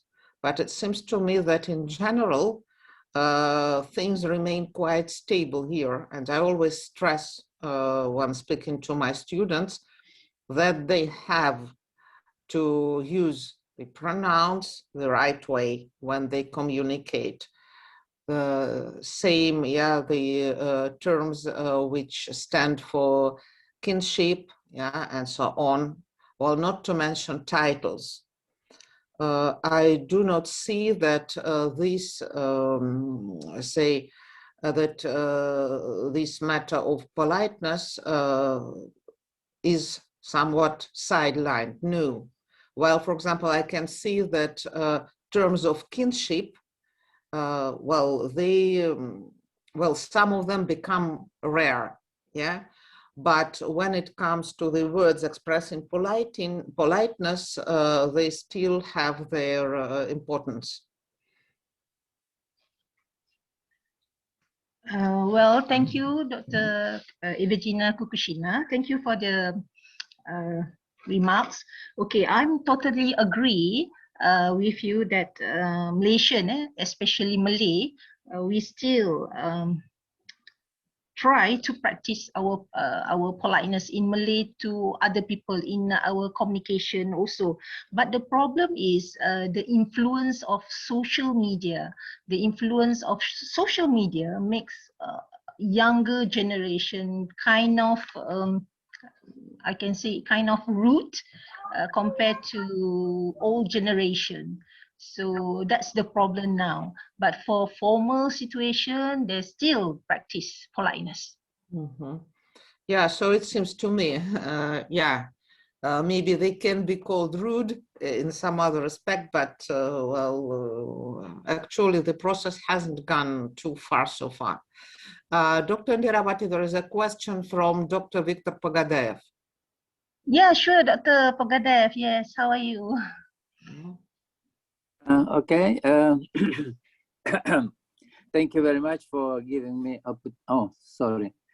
thank you very much for giving me the opportunity to ask the question. You know, this is I just would like to hear your opinion about some words which are considered impolite, and do they need to be included into the dictionaries? Because just recently there were a lot of discussions about it concerning, for instance, the word cling. Yes, true, cling. Yes, so this is this word is considered not polite towards the Indians in Malaysia. Do you think it's still necessary to include into the dictionaries? Because some people, they consider that it's not. It shouldn't be. Yeah, from my opinion, I think for documentation, we should put this word inside the dictionary, because from the history, the killing words, the word of killing is not actually rude. It's about I think it refer to names. I think, if I'm not mistaken, killing is refer to names. It's not about the status, social status. It's not about social status. So I think we should put, from my opinion, we should put documented it inside the dictionary. Okay, thank you. The same. My opinion is the same, because we should put it maybe with some remarks that it is just to use it very cautious or something like this. But you know, this word could provoke a lot of unsatisfactory, I mean, between and a lot of bad relations between nations in Malaysia. So maybe still it is necessary to approach to it with a lot of cautious, you know. Yeah, this is because of influence, the influence of politician in language. So this happened in Malaysia. Okay, thank you. Thank you, Dr. Pagadayev. Thank you so much, Dr. Indira. Actually, I do have some other questions, but I think that maybe it would be better to discuss, well, some details in our during our general discussion. It's well, because the topic is very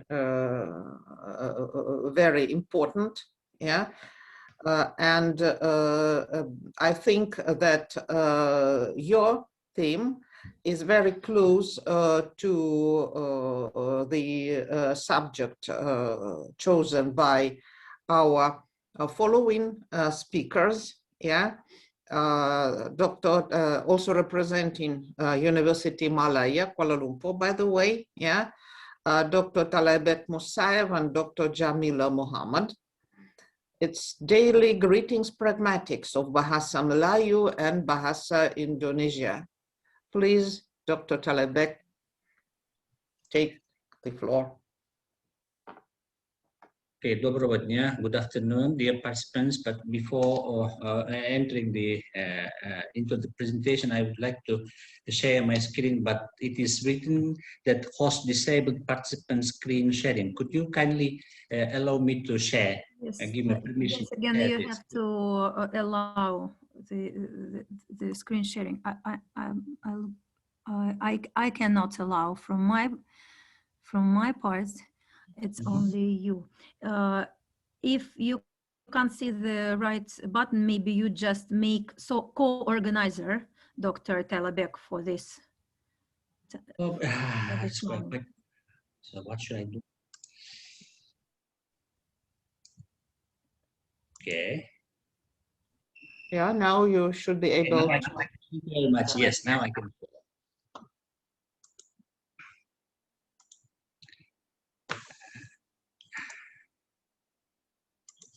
Can they see? Can you see the screen? Yes. Okay, thank you. So may I start? First of all, I would like to thank Associate Professor Dr.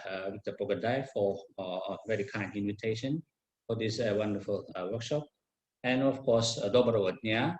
Good afternoon, dear participants. My name is Talebek Musaev, and I, on behalf of my colleagues of Faculty of Language and Linguistics, University Malay, like to express my deep gratitude, the honor to speak here in front of you. Of course, the opportunity to perform in physical form in Moscow is akin to my dream, but as it is said, let us not lose hope and look forward to seeing you in the near future. Today, my colleague Dr. Jamila and I will share our recent study on daily greetings pragmatics of Bahasa Melayu and Bahasa Indonesia. I will take responsibility for the first part, namely the introduction and the literature review. And my colleague, Dr. Jamila, will continue the analysis and conclusion of this study. As it's known, Bahasa Melayu in Malaysia and Bahasa Indonesia in Indonesia originally come from the same language root. And since they fundamentally have the same basis, it can be assumed that the socio-linguistic foundation has similarities which have changed over time. However, some social-linguistic aspects, while conservative in its nature, can persist for quite a long time. For example, such aspects include greetings expressions. In this study, we focus on exploring the pragmatics in daily greetings of Bahasa Melayu and Bahasa Indonesia used by native speakers. So what greetings is meant for? Greetings in our life as an act of communication in which human beings intentionally make their presence known to each other. As stated by scholars, greetings are used in daily interactions as a means to keep social harmony and to communicate. Despite their deceptive simplicity, greetings are complex speech acts. Moreover, greetings are a significant aspect of politeness strategy and governed by culturally specific social constraints. Indeed, some scholars point that one of the fundamental factors in communication based on a cultural foundation is communicative behavior, which has a dual structure, verbal and non-verbal. Let us look at the last one. Jenkins listed several acts such as shaking hands, holding both hands, touching and waving as some of non-verbal greetings in various cultures. This is so familiar and common to us that we do not think about the basic motives of such acts, and we act almost on a subconscious level. Another scholar argues that handshakes and kissing cheeks are among the most common types of commonly used variants of nonverbal greetings.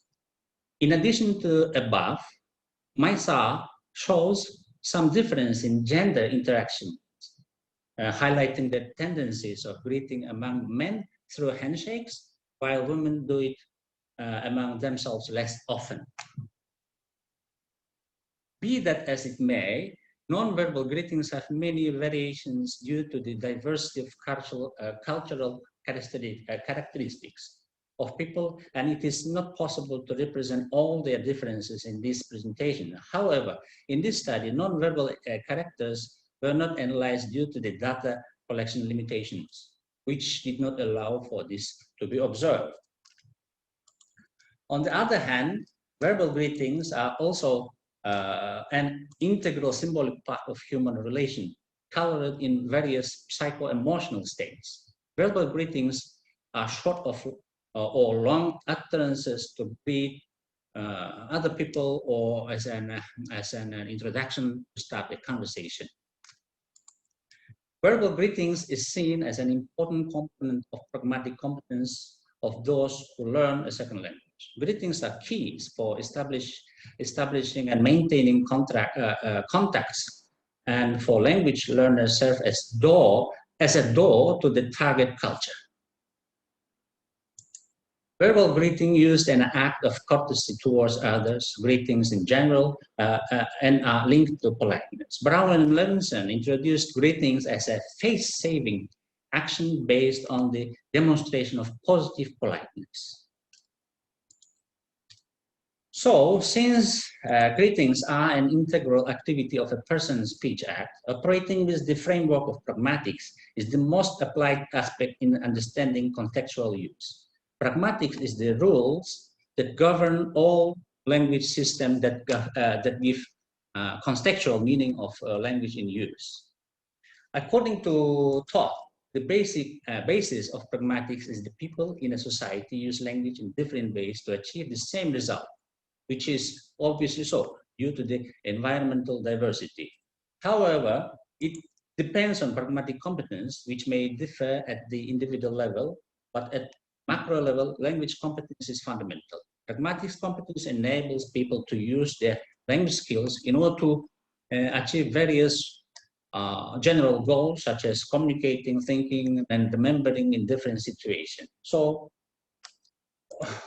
what are the pragmatic functions of the greetings?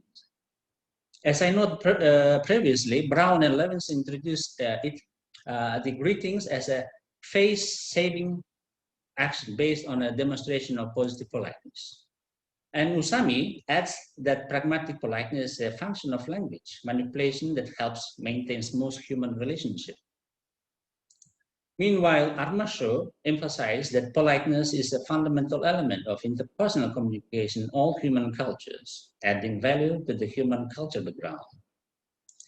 The often used definition of greetings is provided by Goffman, who defines a greeting as access rituals, which serves as a bond to initiate social meeting of people by making a clear distinction between passing greeting and engaging greeting.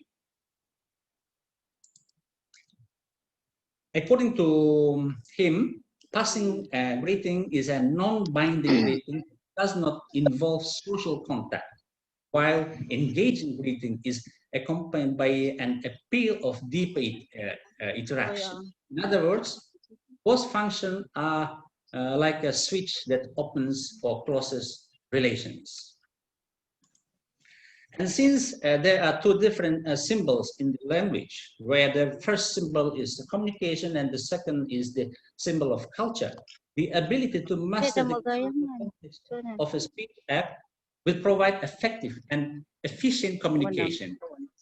Here I can quote Schleicher's statement that the more speakers understand the cultural context of greeting, the better the society appreciates them, and the more they are regarded as well behaved.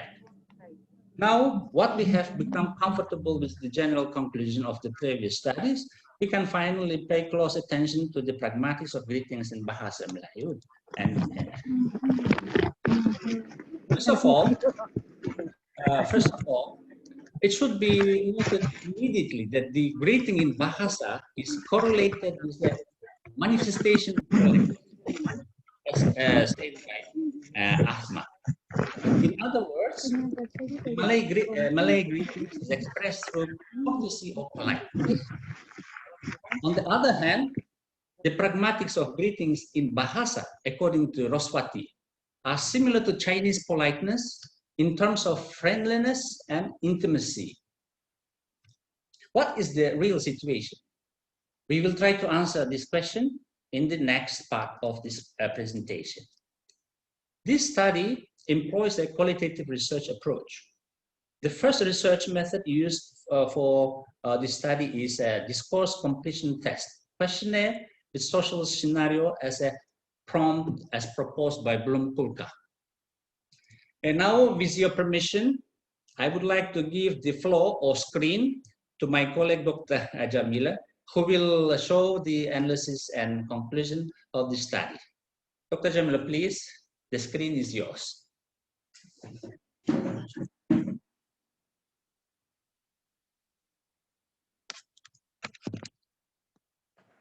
Right. Okay. Thank you, Dr. Musaif. Hi, good afternoon, everyone. My name is Jamila, and I am a senior lecturer at University of Malaya, and I teach Japanese language. So, well, Dr. Musaif has explained quite a formal explanation on the introduction of greetings, pragmatics, and also politeness. All right. Okay. But anyway, in our survey, we didn't really look at the politeness because we see the greetings among friends. So we don't really see politeness directly, but indirectly, of course, the friendliness is kind of politeness gesture that can be seen. Okay, our research respondents are all university students aged 19 to 22 years old, and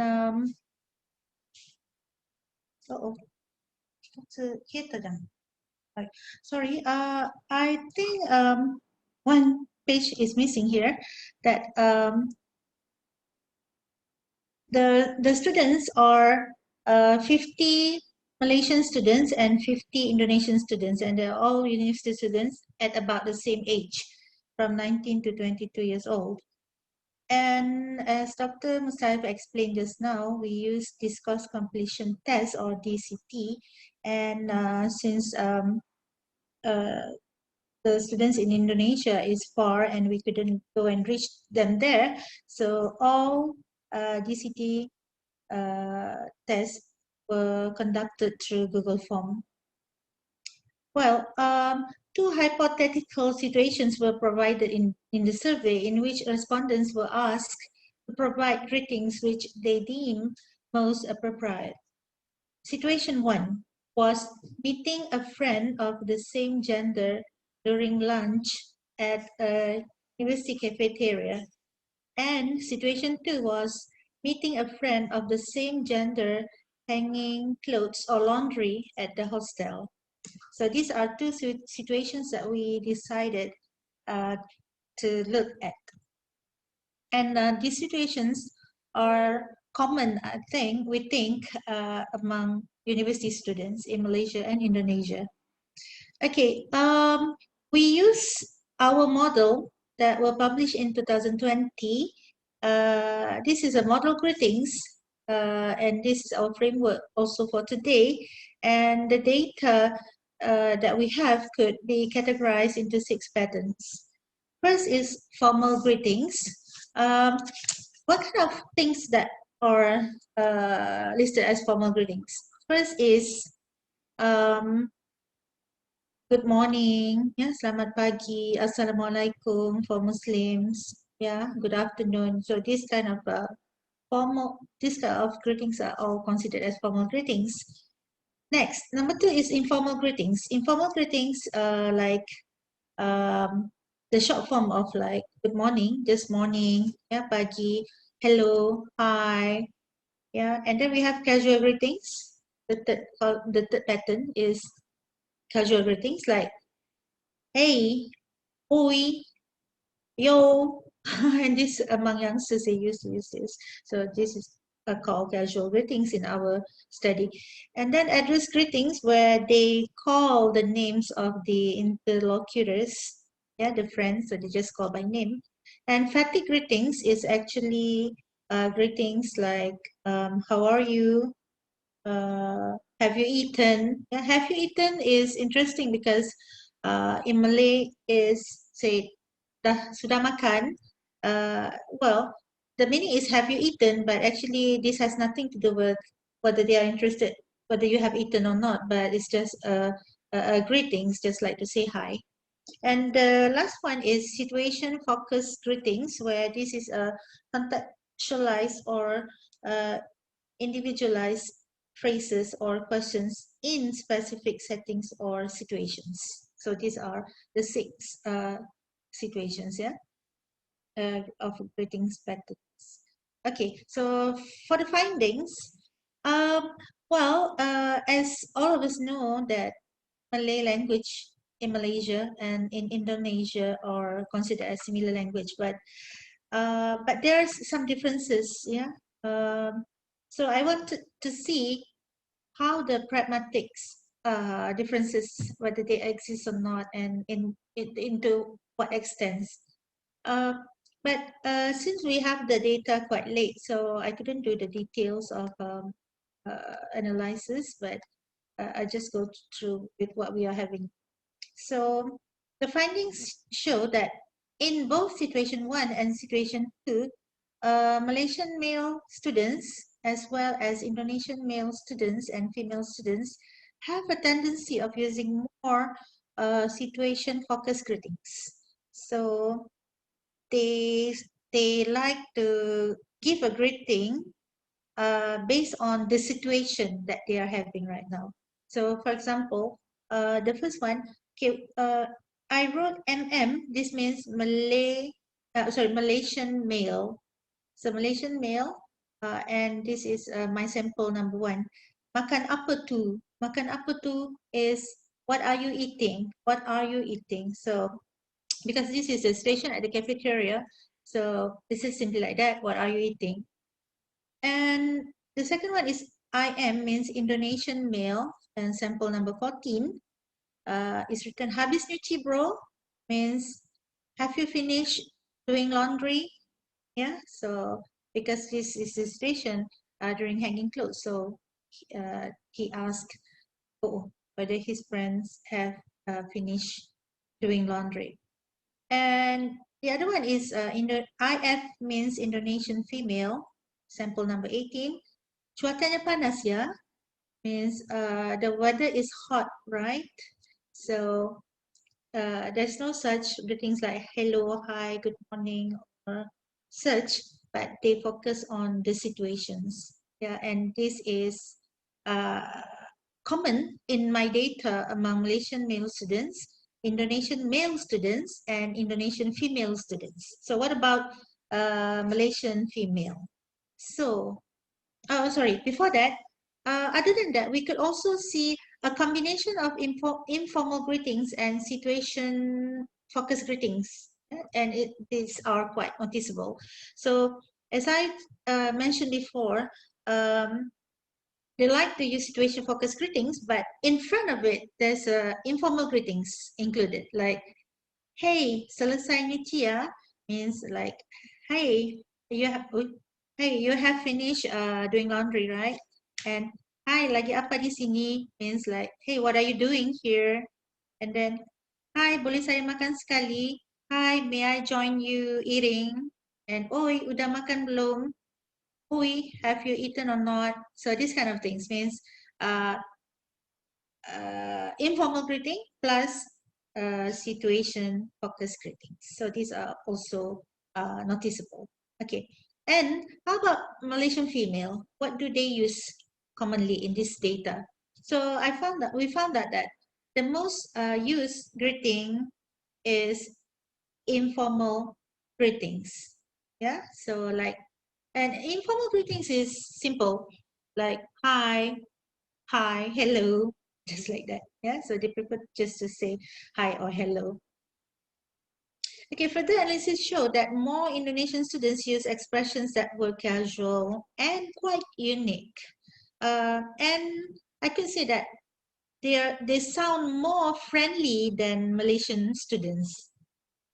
Yeah, at least on written data. So, for example, this female Indonesian said, "Sedang menjemur baju ya." So obviously she could see that the person is hanging clothes, but she still asked, "Are you hanging clothes?" Right? So, well, I mean, if you go through the logic, is quite interesting, but actually this is also common, and I think Malaysians also do this a lot. Okay, then hi, jemurin kainku juga dong. I'm sorry, I'm not Indonesian, but I think it's supposed to be sound like that. So hi, wow, can you also hang my clothes? So I think this is quite interesting. And hari ini jemuran kamu banyak juga ya. Oh, so your laundry is quite a lot today. And then lagi makan apa? Boleh gabung? This one is, what are you eating? Can I join you?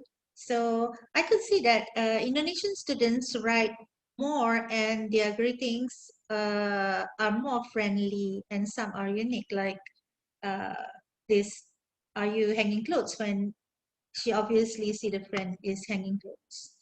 Okay, so interestingly enough, in the second situation, some of them, in the second situation means the hanging clothes situation, some of them also offer help in the greetings. Like this one, aku bantu ya, means I help you ya, I will help you, right? Yeah. And hi, perlu aku bantu enggak? Hi, should I help you or not? So I think this is quite interesting and really friendly greetings. Well, I haven't through the data. Other than this, I could see that there's lots of similarity between Malaysian and Indonesian greetings. But of course, in terms of the vocabs, sometimes we use different vocabs, but still the meanings are the same. Like this one, I compared. For Indonesian female, say, "Hello, sedang makan apa?" Sedang makan apa means, "Hello, what are you eating?" And Malaysian female say, "Hi, makan apa tu?" So slightly different, but actually the meaning is exactly the same. And for Malaysian male, say, "Buat apa tu?" What are you doing? And for the Indonesian female says, "Hey, sedang ngapain?" Also same meaning, what are you doing? So this study suggests for the moment that despite some nuances, Malaysians and Indonesians indirectly share similar expressions in greetings based on similar language and culture behaviors. Okay, that's all from me, from us. Thank you so much. Thank you so much, Dr. Musayev, Dr. Jamila. This is also a topic related to culture, to habits and ways, and just like we saw Dr. Indirawati. Please, I invite our participants and colleagues to ask questions.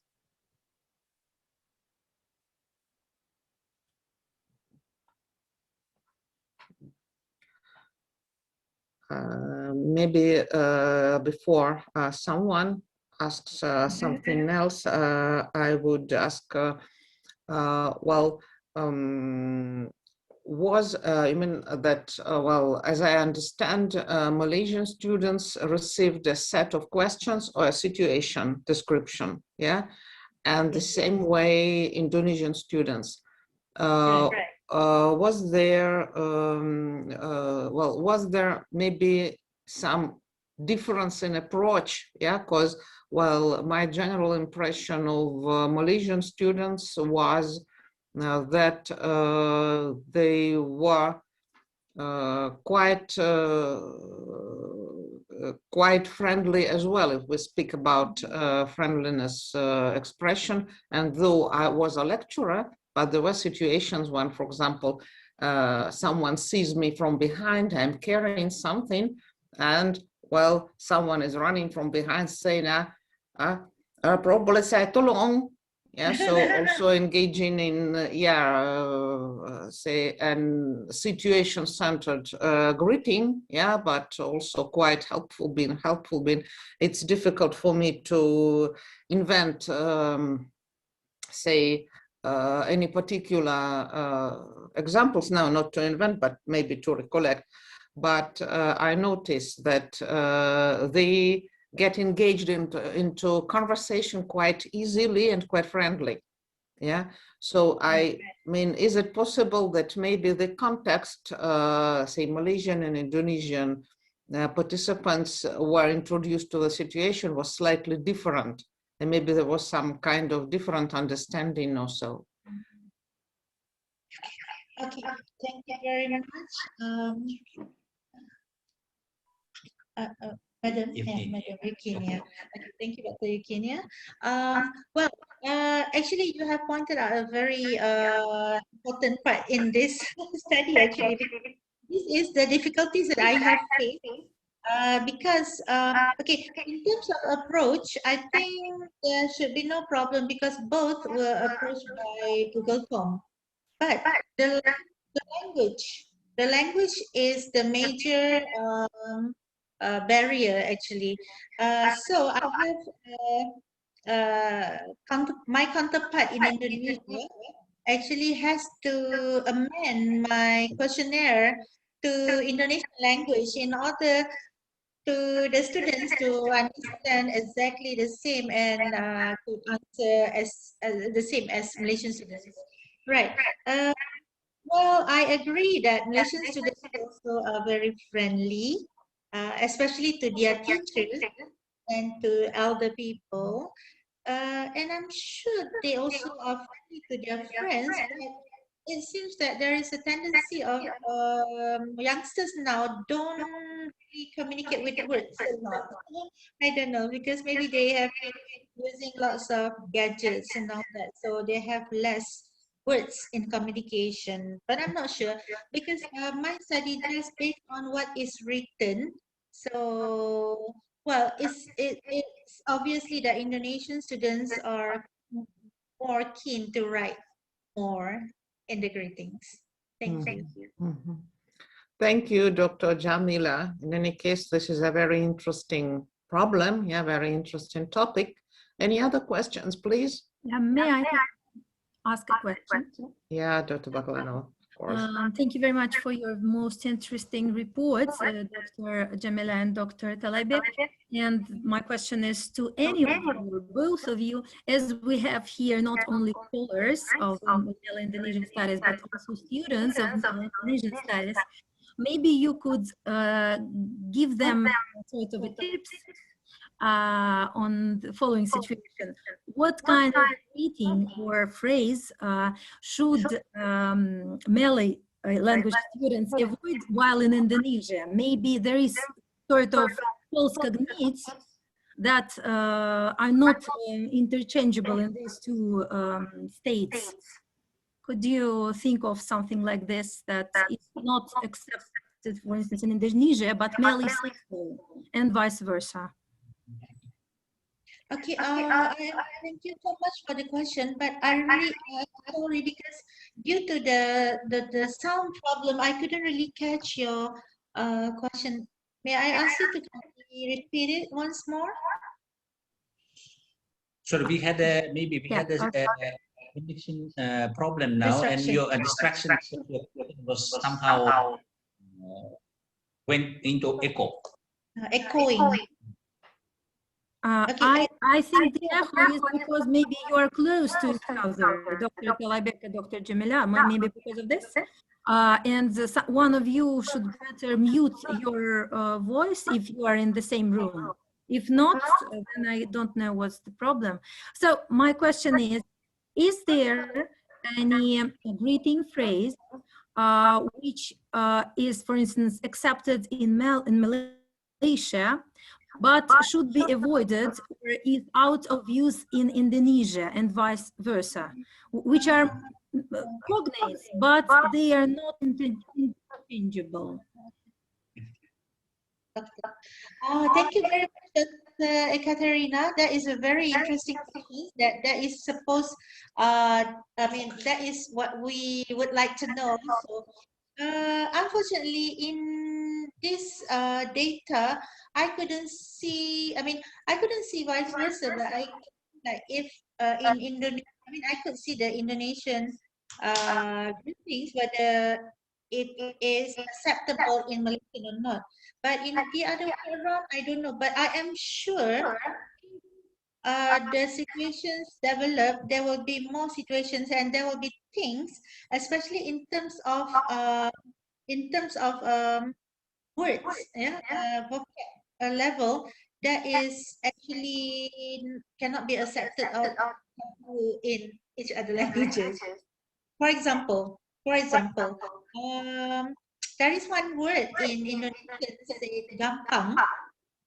Gampang, yeah. Gampang means easy, easy or simple. But in Malaysia, this is such a bad word to use. So if there's such a situation, and it happened that if people write in that, so that will be I mean, like, you know, to Malaysian, it's a harsh word. Okay, thank you so much. Thank you. Thank you. There is one more question. Yeah, maybe one more question we'll take today. Dr. Pogadaev. Oh. Hi, Dr. Pogadaev. Okay, as a matter of fact, it's not a question, just opinion maybe, yeah? Yeah. I think, you know, this is, you took only two situations for this. You gave two situations for the students, you know, just to use it. I think it's just the beginning. You should continue because the topic is very interesting. You should continue and to use more situations, and because two situations is not enough to have I mean, very deep conclusions about them, just about using, for instance, rude words, you know, when they greet each other, they use it. You mentioned now the word gampang, for instance, or so it's necessary just to continue to research this problem, and maybe there would be more interesting I mean, decisions of it. Yeah, thank you. Thank you very much, Dr. Pogadaev, for your support and encouragement. This survey, we had four situations. One is during, one is in the morning when they meet at the university, and the last one is when they part goodbye in the afternoon after the class. But for this presentation, we choose two. But we are planning to do more and more situations in the future. Thank you so much. Thank you. Terima kasih. Sama-sama. Thank you so much, Dr. Victor, for your question. Yeah, Dr. Jamila, Dr. Musaev for their presentation. By the way, Dr. Musaev, may I ask you to stop demonstrating the screen? Yeah. Okay. Oh no, you just no. It's yeah. Okay. Thank you. And now we return back. Yeah, we get back to the Philippines. Yeah. And I'm glad to invite Dr. Yelena Frolova with talk fixed expressions in Tagalog. Please, Yelena Gennadievna, you are welcome.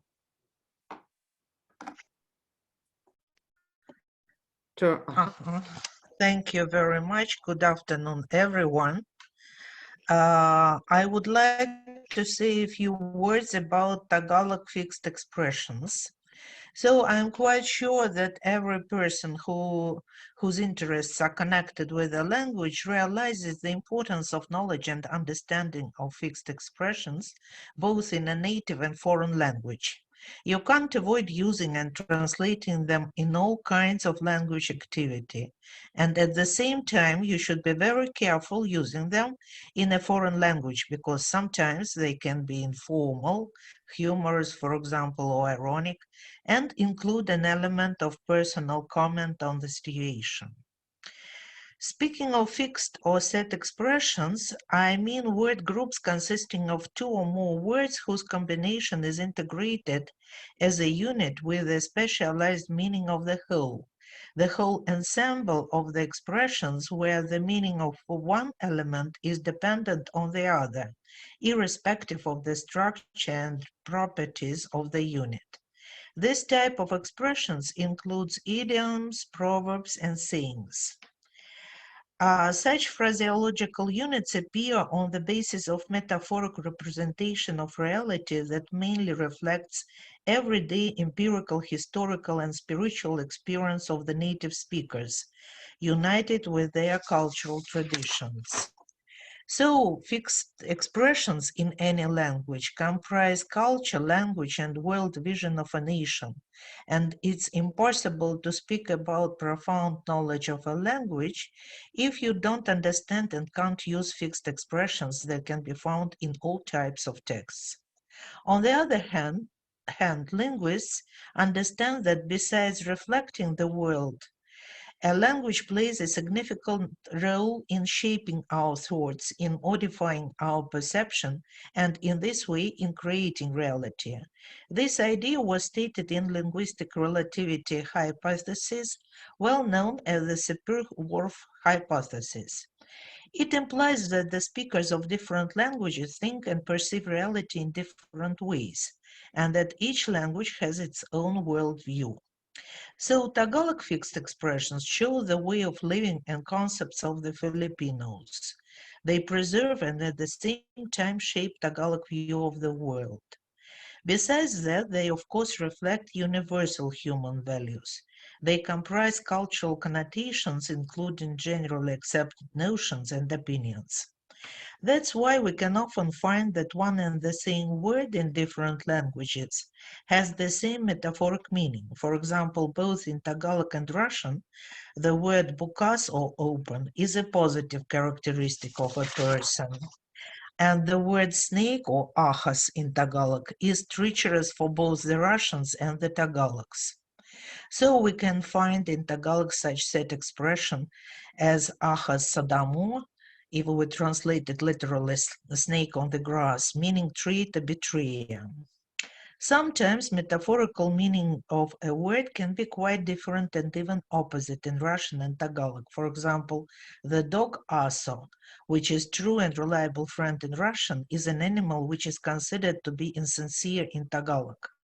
So there is such set phrase as dugung Aso, blood of the dog or something like that, meaning betrayer. There are different approaches that can be used to classify fixed expressions or phraseological units as they differ in the degree of semantic fusion, structure, vocabulary, and origin. The first way of classifying of phraseological units is according to their structure. We can find three main groups of Tagalog fixed expressions.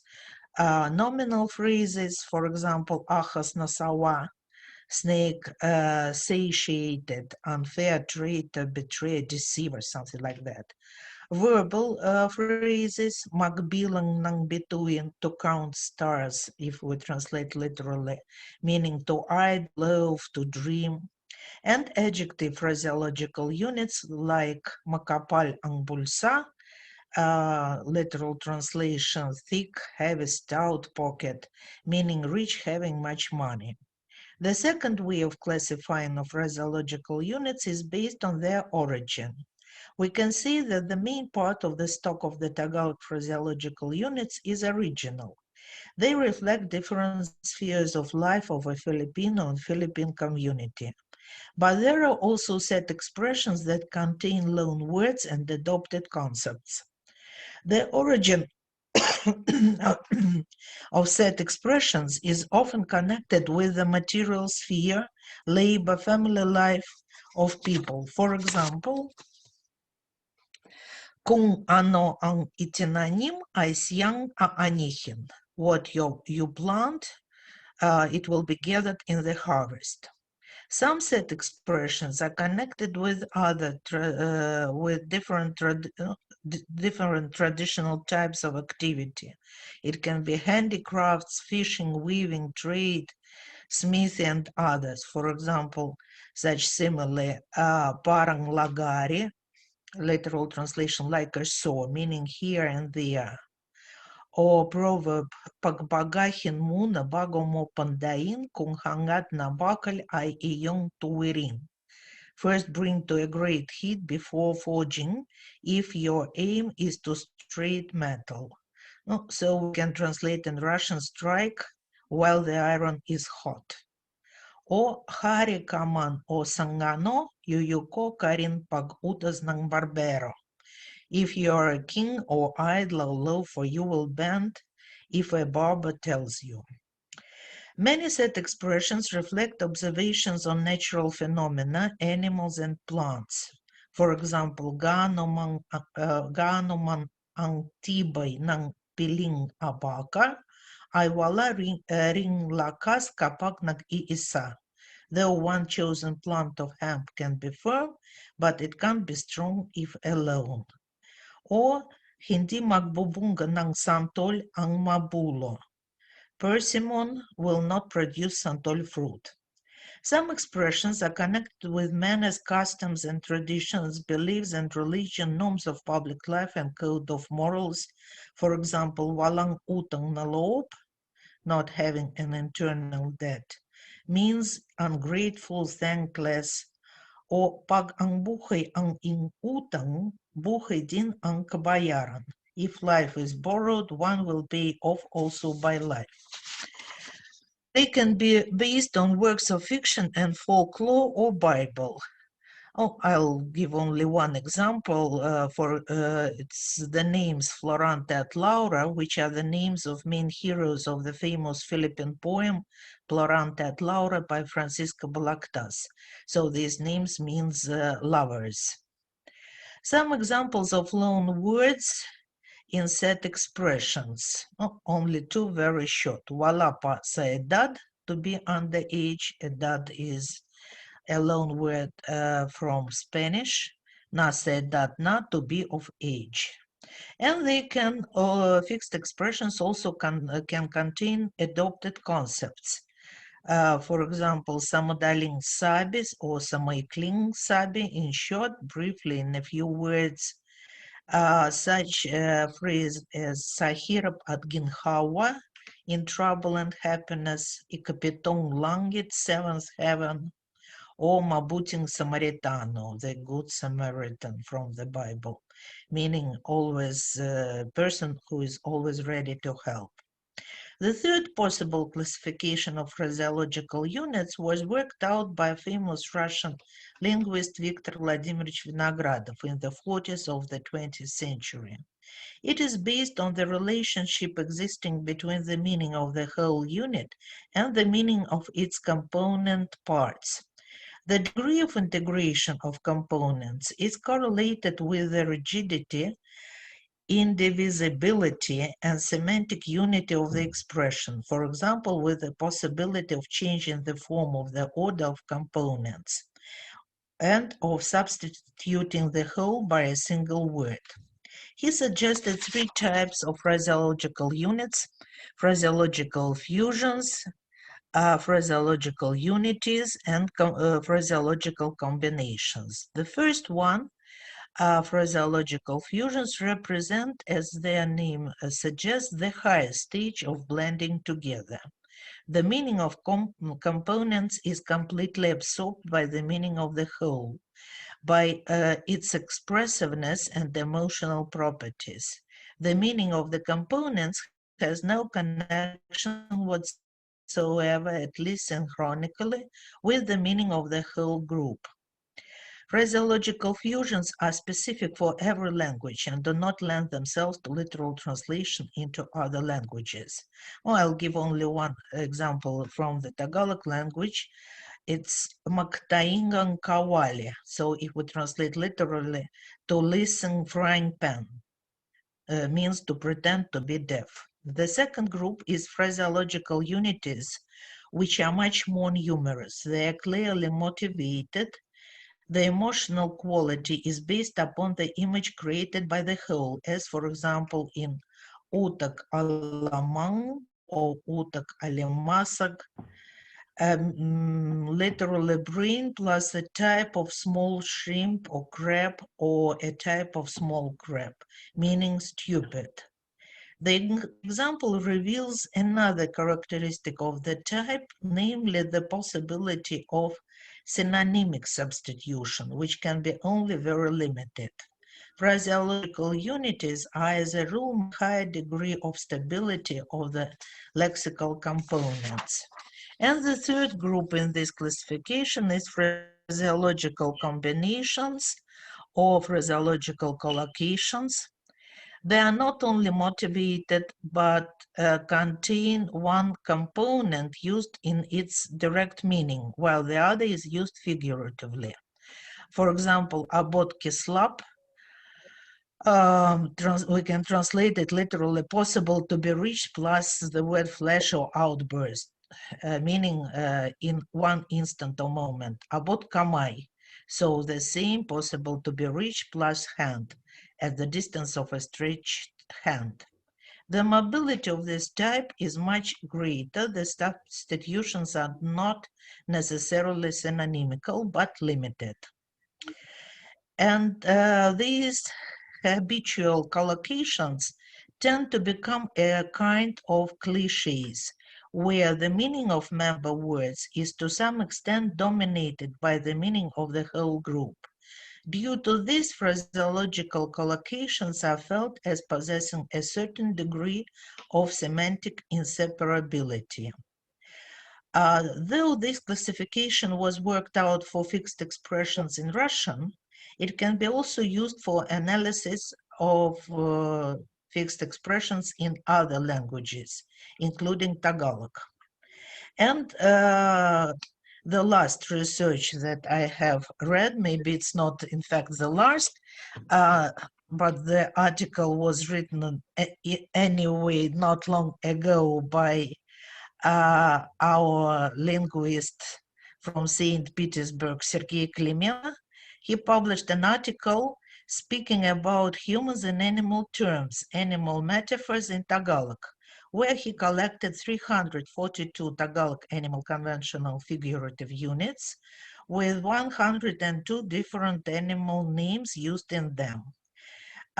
Sergei employed the metalinguistic apparatus of the so-called conceptual theory of metaphor, elaborated in Metaphors We Live by Lakoff and Johnson, and tried to discover cultural values of Tagalogs as reflected in their language. So he came to the conclusion that there is overall negative perception of traits ascribed to animals by humans that are manifested through the language of these fixed expressions. The values expressed in most of Tagalog animal metaphors deal with the following major domains: physical traits, personal abilities and character, personal behavior, economic well-being, and social behavior. In my turn, I have made an attempt to collect Tagalog phraseological units, the meaning of which is connected with the concepts intelligence, foolishness, and beauty and ugliness.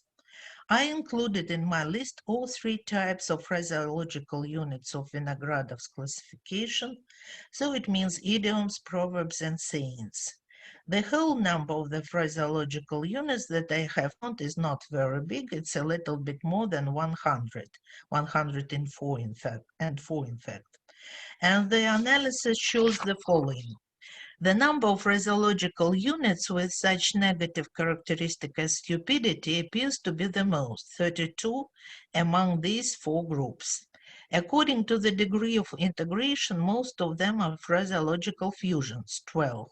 And unities also 12, and there are 8 word combinations. Most of them contain words isip, thinking or mind, and utak, mental ability, talent, brains. Some other words is added to these two keywords. They can be really names of animals, insects, and so on, as Sergei Klemenko has mentioned, but also such adjectives or nouns as weak, weakness, not sufficient, shortage, narrow, narrowness, and nouns meaning ash and coconut. The next in number is a group of phraseological units connected with the concept of beauty. There are less fusions, only 9, and equal number of unities and phraseological combinations, 12 each. It appeared that according to possible compatibility, the root word ganda, beauty, has much more meanings in Tagalog than in Russian. The following can be beautiful in Tagalog set expressions: asal, manners of behavior; ugali, habit, custom; lob, kalooban, inside, interior, inner part; puso, heart. So the word beauty often means just good and not beautiful. In fact, there are many proverbs connected with the behavior of beautiful girls, their way of living, and even life with beautiful wife, which is, according to the Tagalogs, more difficult than with not so beautiful wife. And so there are also some similes connected with the topic. I have found the least amount of phraseological units connected with the concept of ugliness, including 9 fusions, 8 unities, and 3 phraseological combinations. Most of them are similes in which a human is compared with some animal. And as Professor Klemenko mentioned, it gives negative perception. The word mukha, face, is often used in such phraseological units.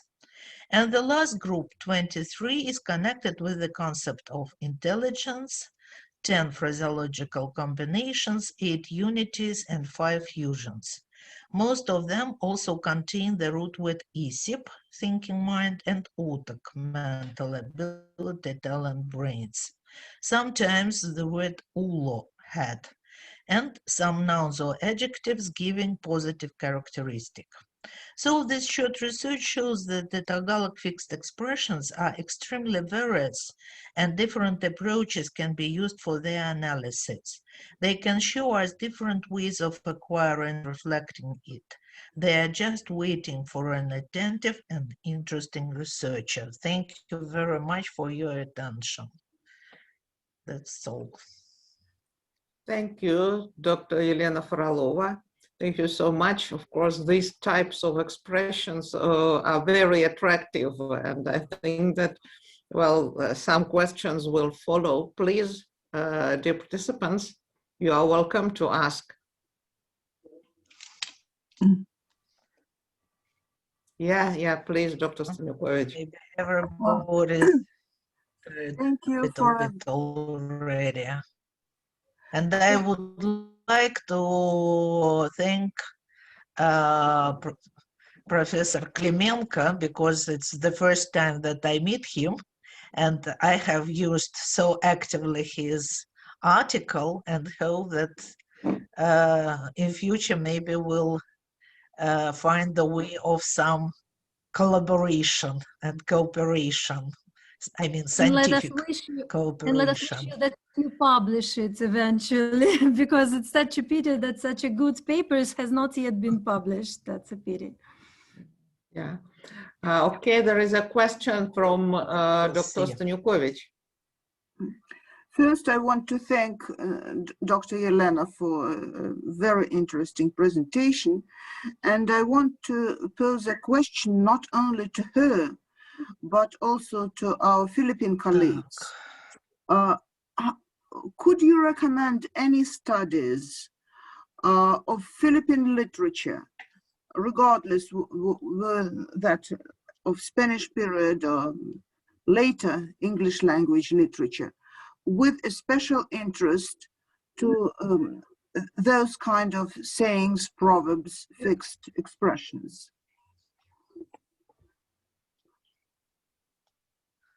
Oh, concerning literature, at the moment, not. But in fact, there are several collections of Tagalog idioms published by Philippine linguists.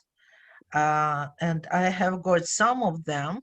And besides that, there are a lot of, but very short collections of idioms in internet. So maybe I can send you just the list that I have, but it's not connected with literature. It's just the list of collections of Tagalog idioms. Maria Vladimir, Maybe. can something be found in Damiana Eugenio if it's available? Because it's unavailable for me, but the big work by Damiana Eugenio deals with folklore and different kind of folk expressions, etc. Maybe she has. Yeah, there are volumes on every single genre of folklore in Damiana Eugenio's. I would appreciate, although I would appreciate any addition, but my main interest is, did anyone really study that kind of small genres of folklore in Philippine literature? Maybe you will be the first. I don't believe it. I didn't come across any, but there must be. It can't be that it has never been done. There must be among Philippine scholars, maybe we just do not know yet about that. But we'll look for it. Just the right way to formulate, well, in the browser, yeah? The right way to ask, and maybe there are even more than just, if not many, but at least some. There are several Philippine colleagues here, if I'm not mistaken. So in case you know any such paper or work, please share your knowledge with us. We're most eager to read it. Prof. Nolasco also mentioned proverbs by Damiana Eugenio. And, well, it's the collection of proverbs. I'm interested in that point in the study of literary text. Yeah. Okay, maybe some ideas will emerge in the process of our workshop and later in the discussion. Anyway, yeah, someone would answer. I can add here that a lot of citations from Balaktas are included in the collections of proverbs and sayings. But you have to look through the whole book to find them. That's Thank you all very much. that I can say. Thank you for raising a very important topic. And surely Sergei Klemenko should publish his. Yes, yes, it's a must. We have to refer to it properly in our papers. I've been referring to it as a manuscript. I'm tired of it. Yeah, it's a pity because it's no citations for Sergei, though I believe Sergei doesn't need additional citations.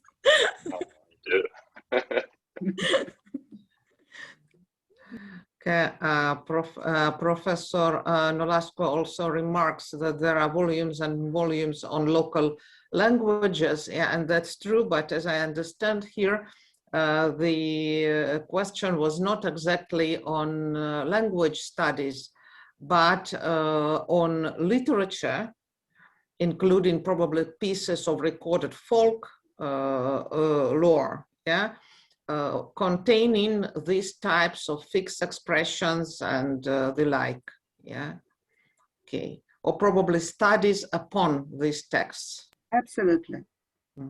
Okay. Okay, let's wait. Maybe some other hints, yeah, and answers will come, yeah. While now Dr. Ekaterina Baklanova will close with her talk our linguistic session, yeah, with her topic being Hispanism in the Tagalog degrees of comparison. Evidence from corpus. Please, Ekaterina Alexandrovna. Thank you very much, Evgenia Sergeyevna. Is the screen demonstrated already or not yet? Can you see my screen with the yes, talking points? Yes. Okay, thank you.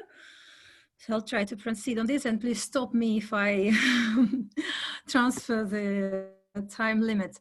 So as the majority, if not all, the present guests and participants know, the Philippines have been under the Spanish rule since the 16th till the end of the 18th century, and Tagalog has assimilated a large number of Spanish lexica, included core vocabulary, included some function words, and there are plenty of works about it.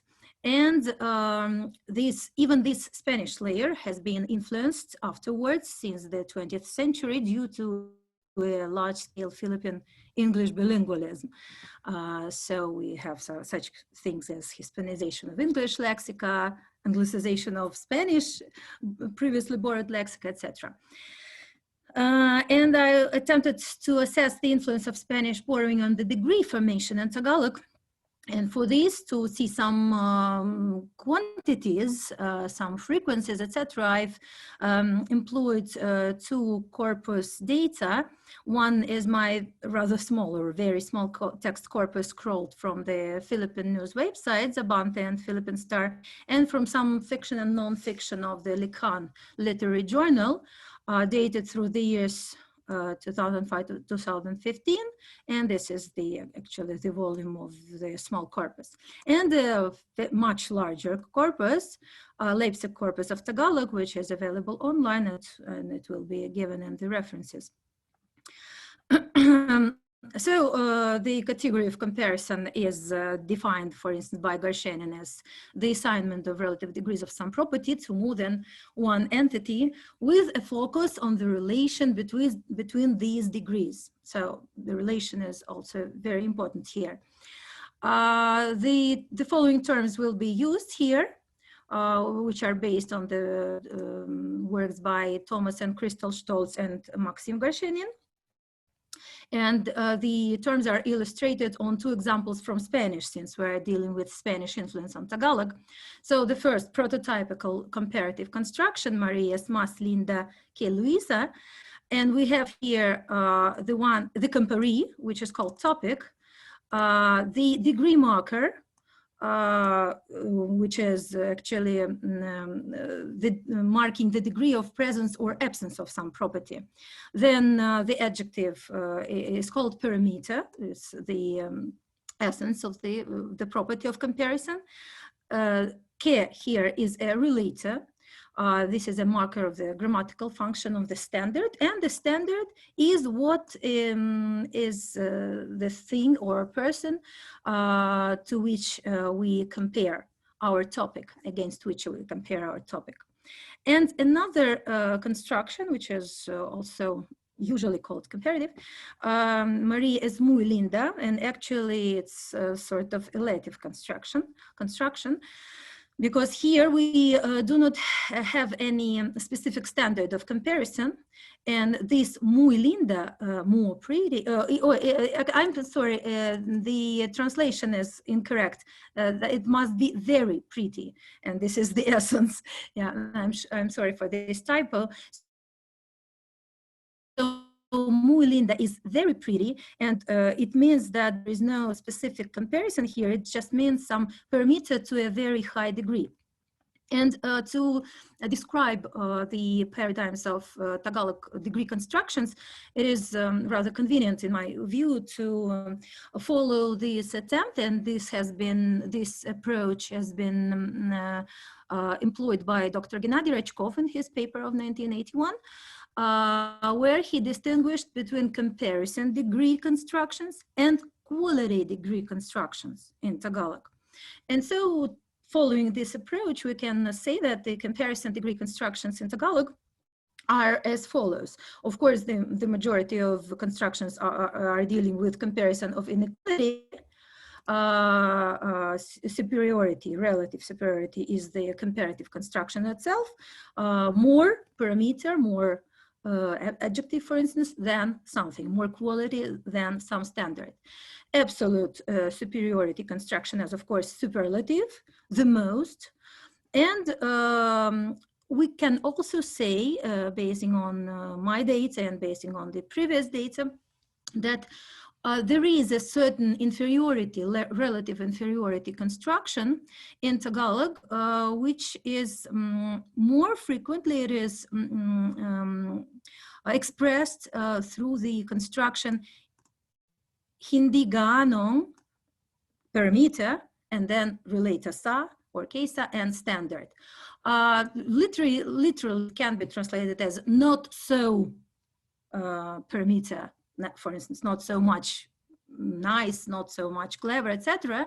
But it's more or less grammaticalized in my opinion, and it can be translated as less parameter, less than something.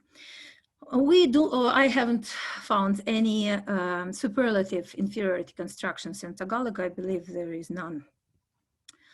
As for the comparative comparison of inequality, as good as something, for instance, as parameter as something, some equal in parameter, I would say that we have two kind of constructions. The one I would call comparative itself, because we have topic of equal parameter to some standard, like kasing lakas, as strong, nang some standard, as some standard.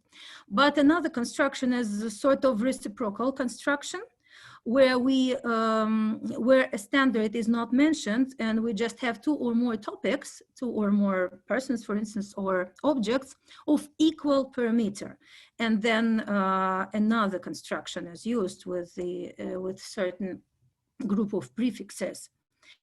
And here in this table, I have already marked in red the Spanish-derived innovations that may be found in the present-day Tagalog degree constructions, the Tagalog comparative constructions here. To end with equality constructions, we may consider this parejo, which is a Spanish word parejo, meaning equal or similar.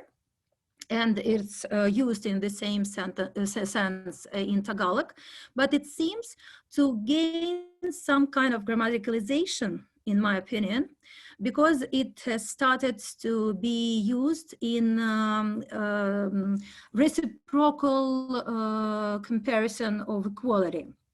Like, let me show you an example. I think it's maybe here. No, I'm sorry. The examples are none, so I'll just voice it. So like parehong ganda sila, when we have pareho with linker, nang, and then we have parameter, and it must be translated as sila, they may be two or several persons, are equally nice, equally pretty.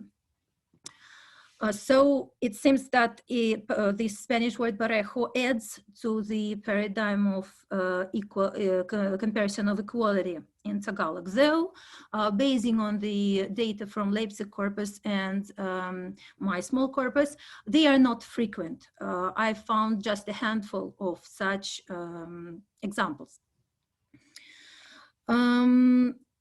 Stolz, Crystal and Thomas Stolz in their papers of 2001 have pointed out that explicit markers of degree are dispreferred in Philippine languages.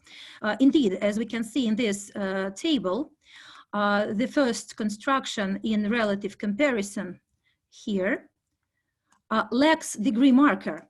There is none here before the parameter, where and the degree marker pa is optional. That's why it's in bracket. Those items that are optional for the construction I put in brackets. So it means that the degree comparison may go well without any degree marker, but just a parameter, then relator sa, or nowadays kaysa also, and then standard. And Tagalogs, Filipinos will understand that you are expressing a comparison construction. These two other items as degree markers are put left per meter, and they are optional too, provided that you have per meter, the relator SA, and the standard. So Stolz and Stolz are right about this, I believe, and they further on point out that the function word más from the Spanish comparative construction más que, more than, has occupied in Tagalog the optional slot of a degree marker left to the per meter. Following this Spanish syntactic pattern, we've seen this syntactic pattern in the beginning of my handout. Stolz and Stolz also offer a hypothesis that the relator key in two other Philippine languages, Chamorro and Bicol, may be a pre-Hispanic key served for a number of purposes, including some comparative constructions, which then has acquired an overt function of relator due to its phonetic resemblance to Spanish relator que. Indeed, this is the case also for Tagalog, because, for instance, please consider this example.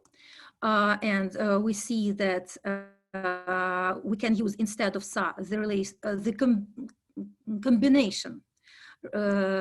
combinational relator kesa sa, and this kesa we can see ke and sa in different constructions. Sa is a relator and the marker of oblique case, etc. As for K in comparative construction, K is used instead of sa as a relator if the standard in the comparative construction is expressed by a personal noun. That's why it means that K really arises in comparative constructions of Tagalog. And that's why it also, must be the case for Tagalog too, that this K under the influence of Spanish constructions has acquired additional meaning, grammatical meaning, as a degree, as a relator in the comparative construction. And it's sort of fused with sa, and so we have this kesa. And this hypothesis by Stolz is also partly corroborated by the fact that in such constructions with kesa, sa after the kesa is also usually used.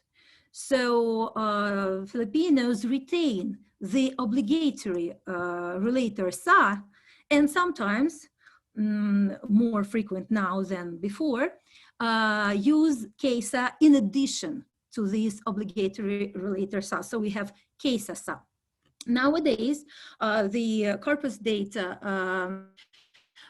contain many examples where the obligatory relator sa is already omitted, and we only have kesa or kesa as a shortened variant of this relator. Yet, in more recent texts, kesa sa are retained, both markers. To this relator outlined by Stolz, we can add now a new relator, emerging relator, which is comparasa, so sort of combinational relator also, where compara from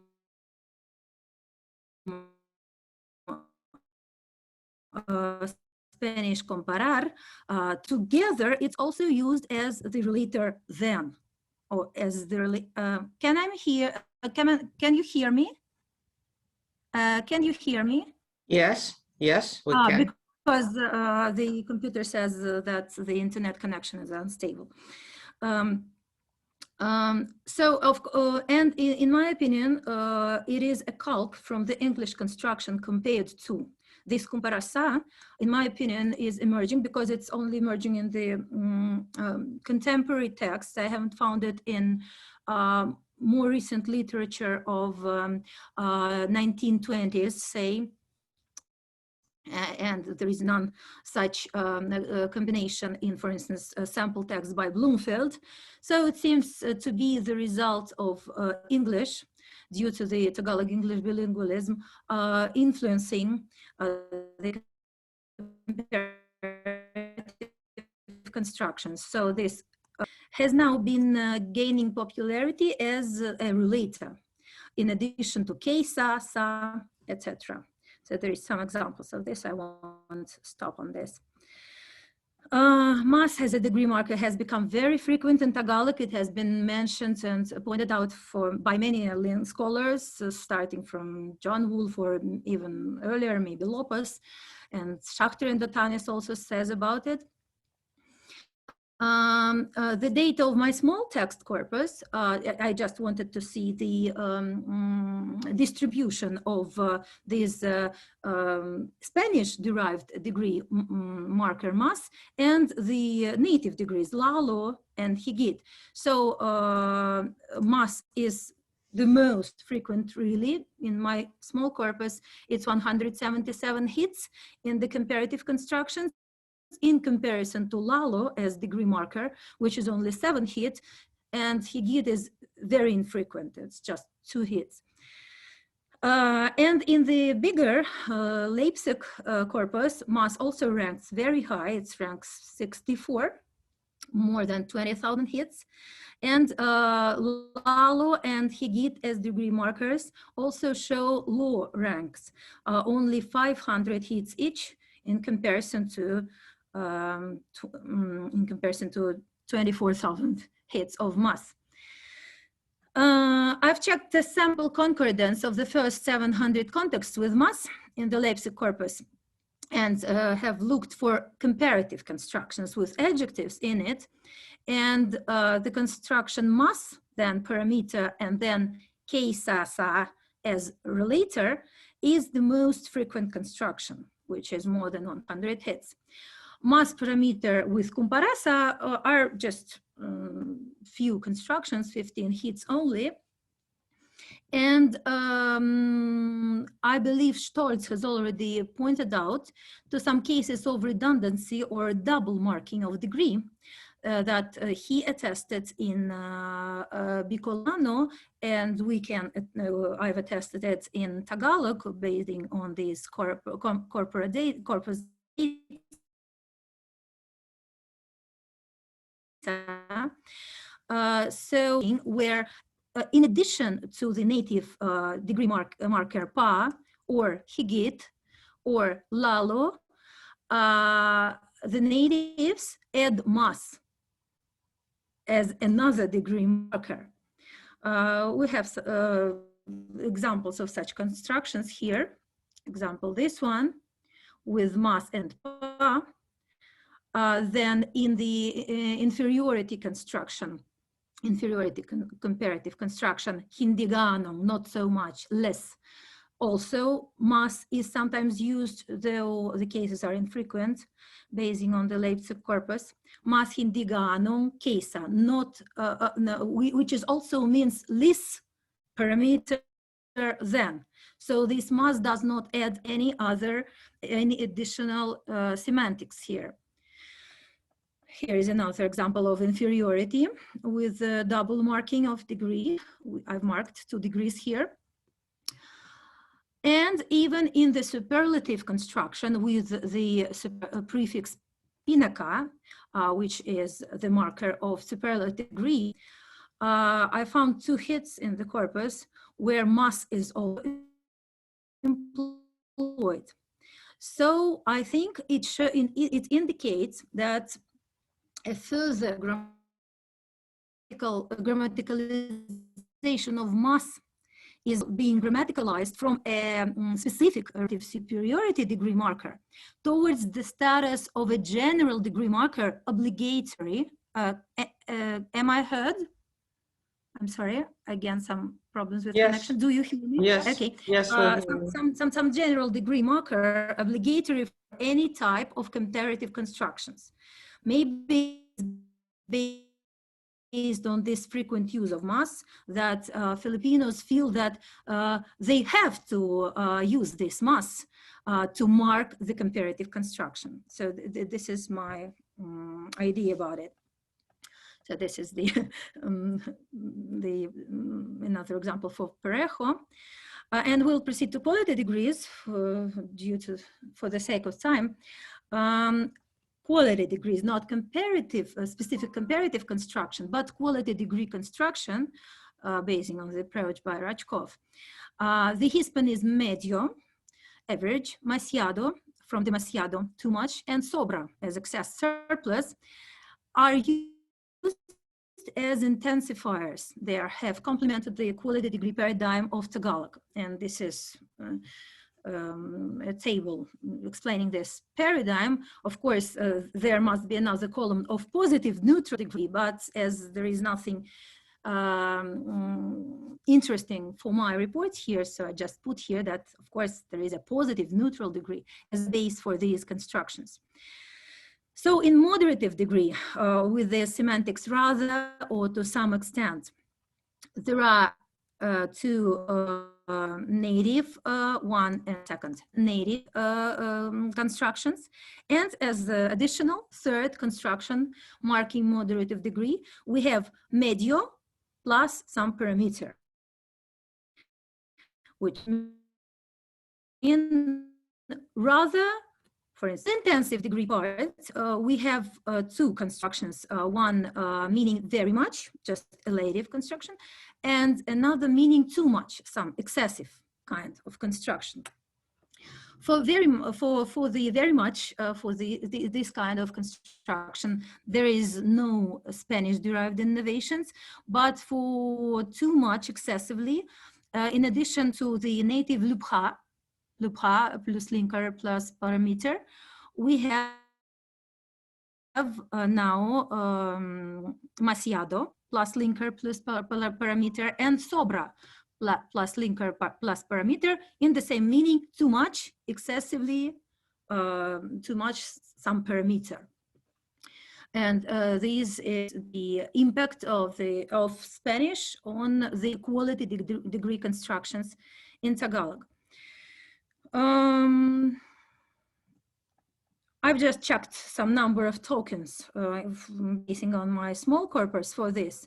And I found that medio for this moderative degree construction, to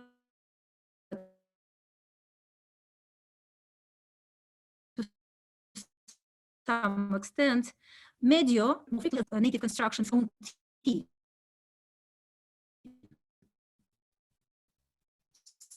Small, little, county is little. As for demasiado, it's much more frequent than the construction with the native lubha marker. And I think that demasiado and maybe sobra as well will gain even more popularity in Tagalog. So I think I've already used of my time. These are the references, some of them. I am afraid I'll try to zoom out for it to be a little, yeah, like this, for it to be seen. Maybe like this. Thank you very much for your attention, and I'd be glad to hear some questions and try to answer them. Thank you so much, Dr. Baklanova. I think there is a number of, there are some remarks in our chat, yeah? So yeah, do you see them? Yeah, because I think Professor Nolasco remarked that, have a look. Yeah, para seems like is 68 most frequent in Tagalog corpus. And then he said that you forgot ganon ka, ganito ka. Can I elaborate? Oh, yes, yes, Professor, you're welcome. Okay. Yeah, sure. The kumpara, okay, has been cut into para. So let's say you look like a witch, para kang witch, okay? So the para there is, I don't know if you're going to analyze that as a comparative. The second one is, incidentally, the para there is, there's a Tagalog corpus of McFarland in 1999, no? If you want that, I can email that to you. I have a copy of that, okay? The other one is ganung kalaki, the simulative. I don't know if that's popular, no? Ganun ka galing, ganun ka talino, ganun ka. So that's the simulative. It's here. I've marked it. Yes. Okay. Now my answer is what ganung kalaki si Juan. Okay. Where the ganung kalaki si Juan, do you analyze si Juan as the comparee or the standard? According to the the terms that I've employed, si Juan is a comparee, is topic in Stolz term, or a comparee. Okay, so it's always the ang or the si, which is the comparee. Correct? We have ganung to check kagaling it. si Juan. It must be so, yeah. Okay. It must be so. That's why Stolz calls it topic, I believe, because it's usually the focus. Okay. So you're saying, yes, you were saying something. I thought that you asked about or mentioned that you do not exactly know how frequent now is this construction. I may comment on this. This Hindi gaanong plus ka relative. Yeah, but you use the negator, the negative form. I'm talking about the positive form. So you're going to say something about that, no? Then you say ganung kalaki, ganung kagaling, ganung katalino, no? He is that intelligent. I think it's in English, no? He is that good. He is that something like that. Yeah. No? Thank you for this addition. I think I really omitted it in the comparison quality. Yeah, I should have put here also, in addition to ka and kasin, ganon or gaano. Yeah, I think. My last question. Like a variant of the. One more question. Okay, what is the difference between kasing talino ko si Maria with magkasing talino kami ni Maria? What is the difference between kasing talino ko si Maria and magkasing talino kami ni Maria? The difference is explained here in this part, 3A and 3B. The first of your example is comparative, specifically comparative construction, where a topic is compared against one standard. Kasintalino or Sindino. Your second example, I called it reciprocal construction of comparison, because here we have two. In your case, if you said mag kasintalino, then it's two, right? Two topics of equal parameter without expressing its comparison against some standard. So we're just saying that these two or more topics are equal in some parameter. This is my idea. Thank you very much. Thank you very much, yes. I'll just leave the demonstration. Questions, Professor, and we have something in the chat first. Well, there is an expression of gratitude from Dr. Erin Andal, for the talk, and then Dr. Yuri Lander has some problems with mic, so he'll just write in also thanking you. I'll try. Can you read, Well, maybe you could voice it because Yeah. due to the Do I demonstration- understand correctly? And this is a question of from Dr. Lander. Do I understand correctly that cum rasa does not combine with noun borrowed degree markers?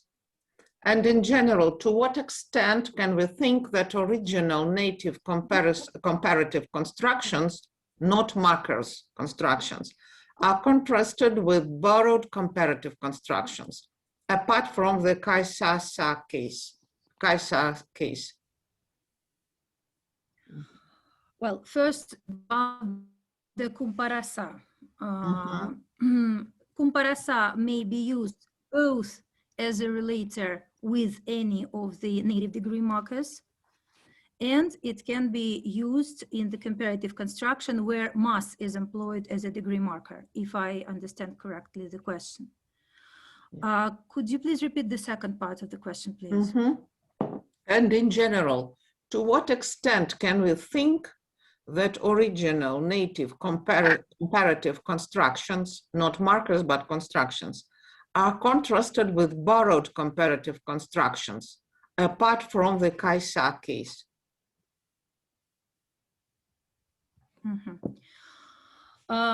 I can tell, basing on the Leipzig corpus data that I've analyzed, in terms of frequencies, if possible, if it's possible to answer in this way. The most prototypical degree marker-free construction, this one, is still used very frequently. Very many contexts with this. No degree marker, but just sa, or degree marker pa to the right of the parameter. These two cases are very frequent. Next to them is the infrequency, is the construction with mass. In various variants, mass as the only degree marker, or the majority of cases, or just several cases, a few up to now, when we have this double marking, when we have mass and a native degree marker as well. If, dear Dr. Lander, I misunderstood your question, could you please specify? Again, it's in the chat. I will try to answer it again. Dr. Adelaar, I thought you had a question. Yeah, can I ask the question now? Yeah, or is Dr. Lander going to answer? Okay. Well, Dr. Lander has to type his question. He had to specify it. So probably you can ask while he's typing. Okay. I understand. I'm a historical linguist, and I understand from what I've read recently, there is a shifting opinion about the position of Chamorro. Professor Blast, Dr. Alexander Smith in Oceanic Linguistics, and in Germany, Eric Zobel, they're all convinced that Chamorro is not a Philippine language. Now it's open for discussion, but could you say why you think it's a Philippine language? Do you agree with that? Or? Thank you for your question, Professor. Actually, I'm not stating that it's Philippine question. I was just quoting the paper by Thomas and Crystal Stolz. They tried to analyze the comparative constructions basing on Chamorro and Bicolano, and in their opinion, Chamorro is a Filipinian, as they say, language. I think I'm unaware of the right's position to this. It was just a quotation. Thank you. Anyway, look at that at Oceanic Linguistics and see what you think, because if the opinions are shifting in another direction, many people are saying that Chamorro is Philippine because I think it was said in the past by Steinkruger. By Steinkruger, it was mentioned, right? I think. No? Oh, all right. Okay, yeah, but I don't know, Starosta or something, but it was done, it was sort of formulated at a time that the typological considerations were still a little bit vague. So maybe you would be interested in Okay, I'll keep it in mind. Thank you very much, Dr. Adelaar. And if you know Eric Zobel, no, probably not. In Frankfurt, he is writing about Zobel? this as well. No. Zobel, yeah, Zobel. Yeah. Anyway, I've seen the paper, but I didn't meet him. oh, he likes to communicate and to correspond. So. Thank you. Well, maybe you could share his contacts with me. Thank you. Excuse me, maybe I could. Oh, yeah. Evgenia Sergeyevna, please switch on the microphone. Okay, yeah, I just thanked Professor Adelaar again for his question, and thank you for your answer. Dr. Lander hasn't yet added anything, but there is again some remarks from Professor Nolasco. He asks, no example like Maganda Sia Sa Iyo, if I pronounce it right. This is a question. Hindi siya kagandahan. Hindi siya kagandahan. Yeah, hindi siya kagandahan. Okay, no example like maganda siya sa iyo. Thank you for the question. I'll write it down and I will look for this hindi siya kagandahan. As for maganda siya sa iyo, of course, this is the prototypical degree marker free construction, which I mentioned in the beginning, yeah, where we only have relator sa and do not have any overt degree marker. Sergey, yes. Have you come across any constructions with English elements in the corpus? Something like les mahirap. I've omitted one word. Have you come across any constructions with English elements in the corpus? Something like les mahirap, super hirap. And if yes, how, to what extent are they? I haven't yet seen, but thanks for this question. I think I will have to reformulate the search parameters to look for it. I will try to look for it. Yeah, thanks, to check the extent of the English influence on Tagalog, right? Okay, that would be the next step. Thank you. Thank you. Okay. Well, Prof. Nolasco, is it okay with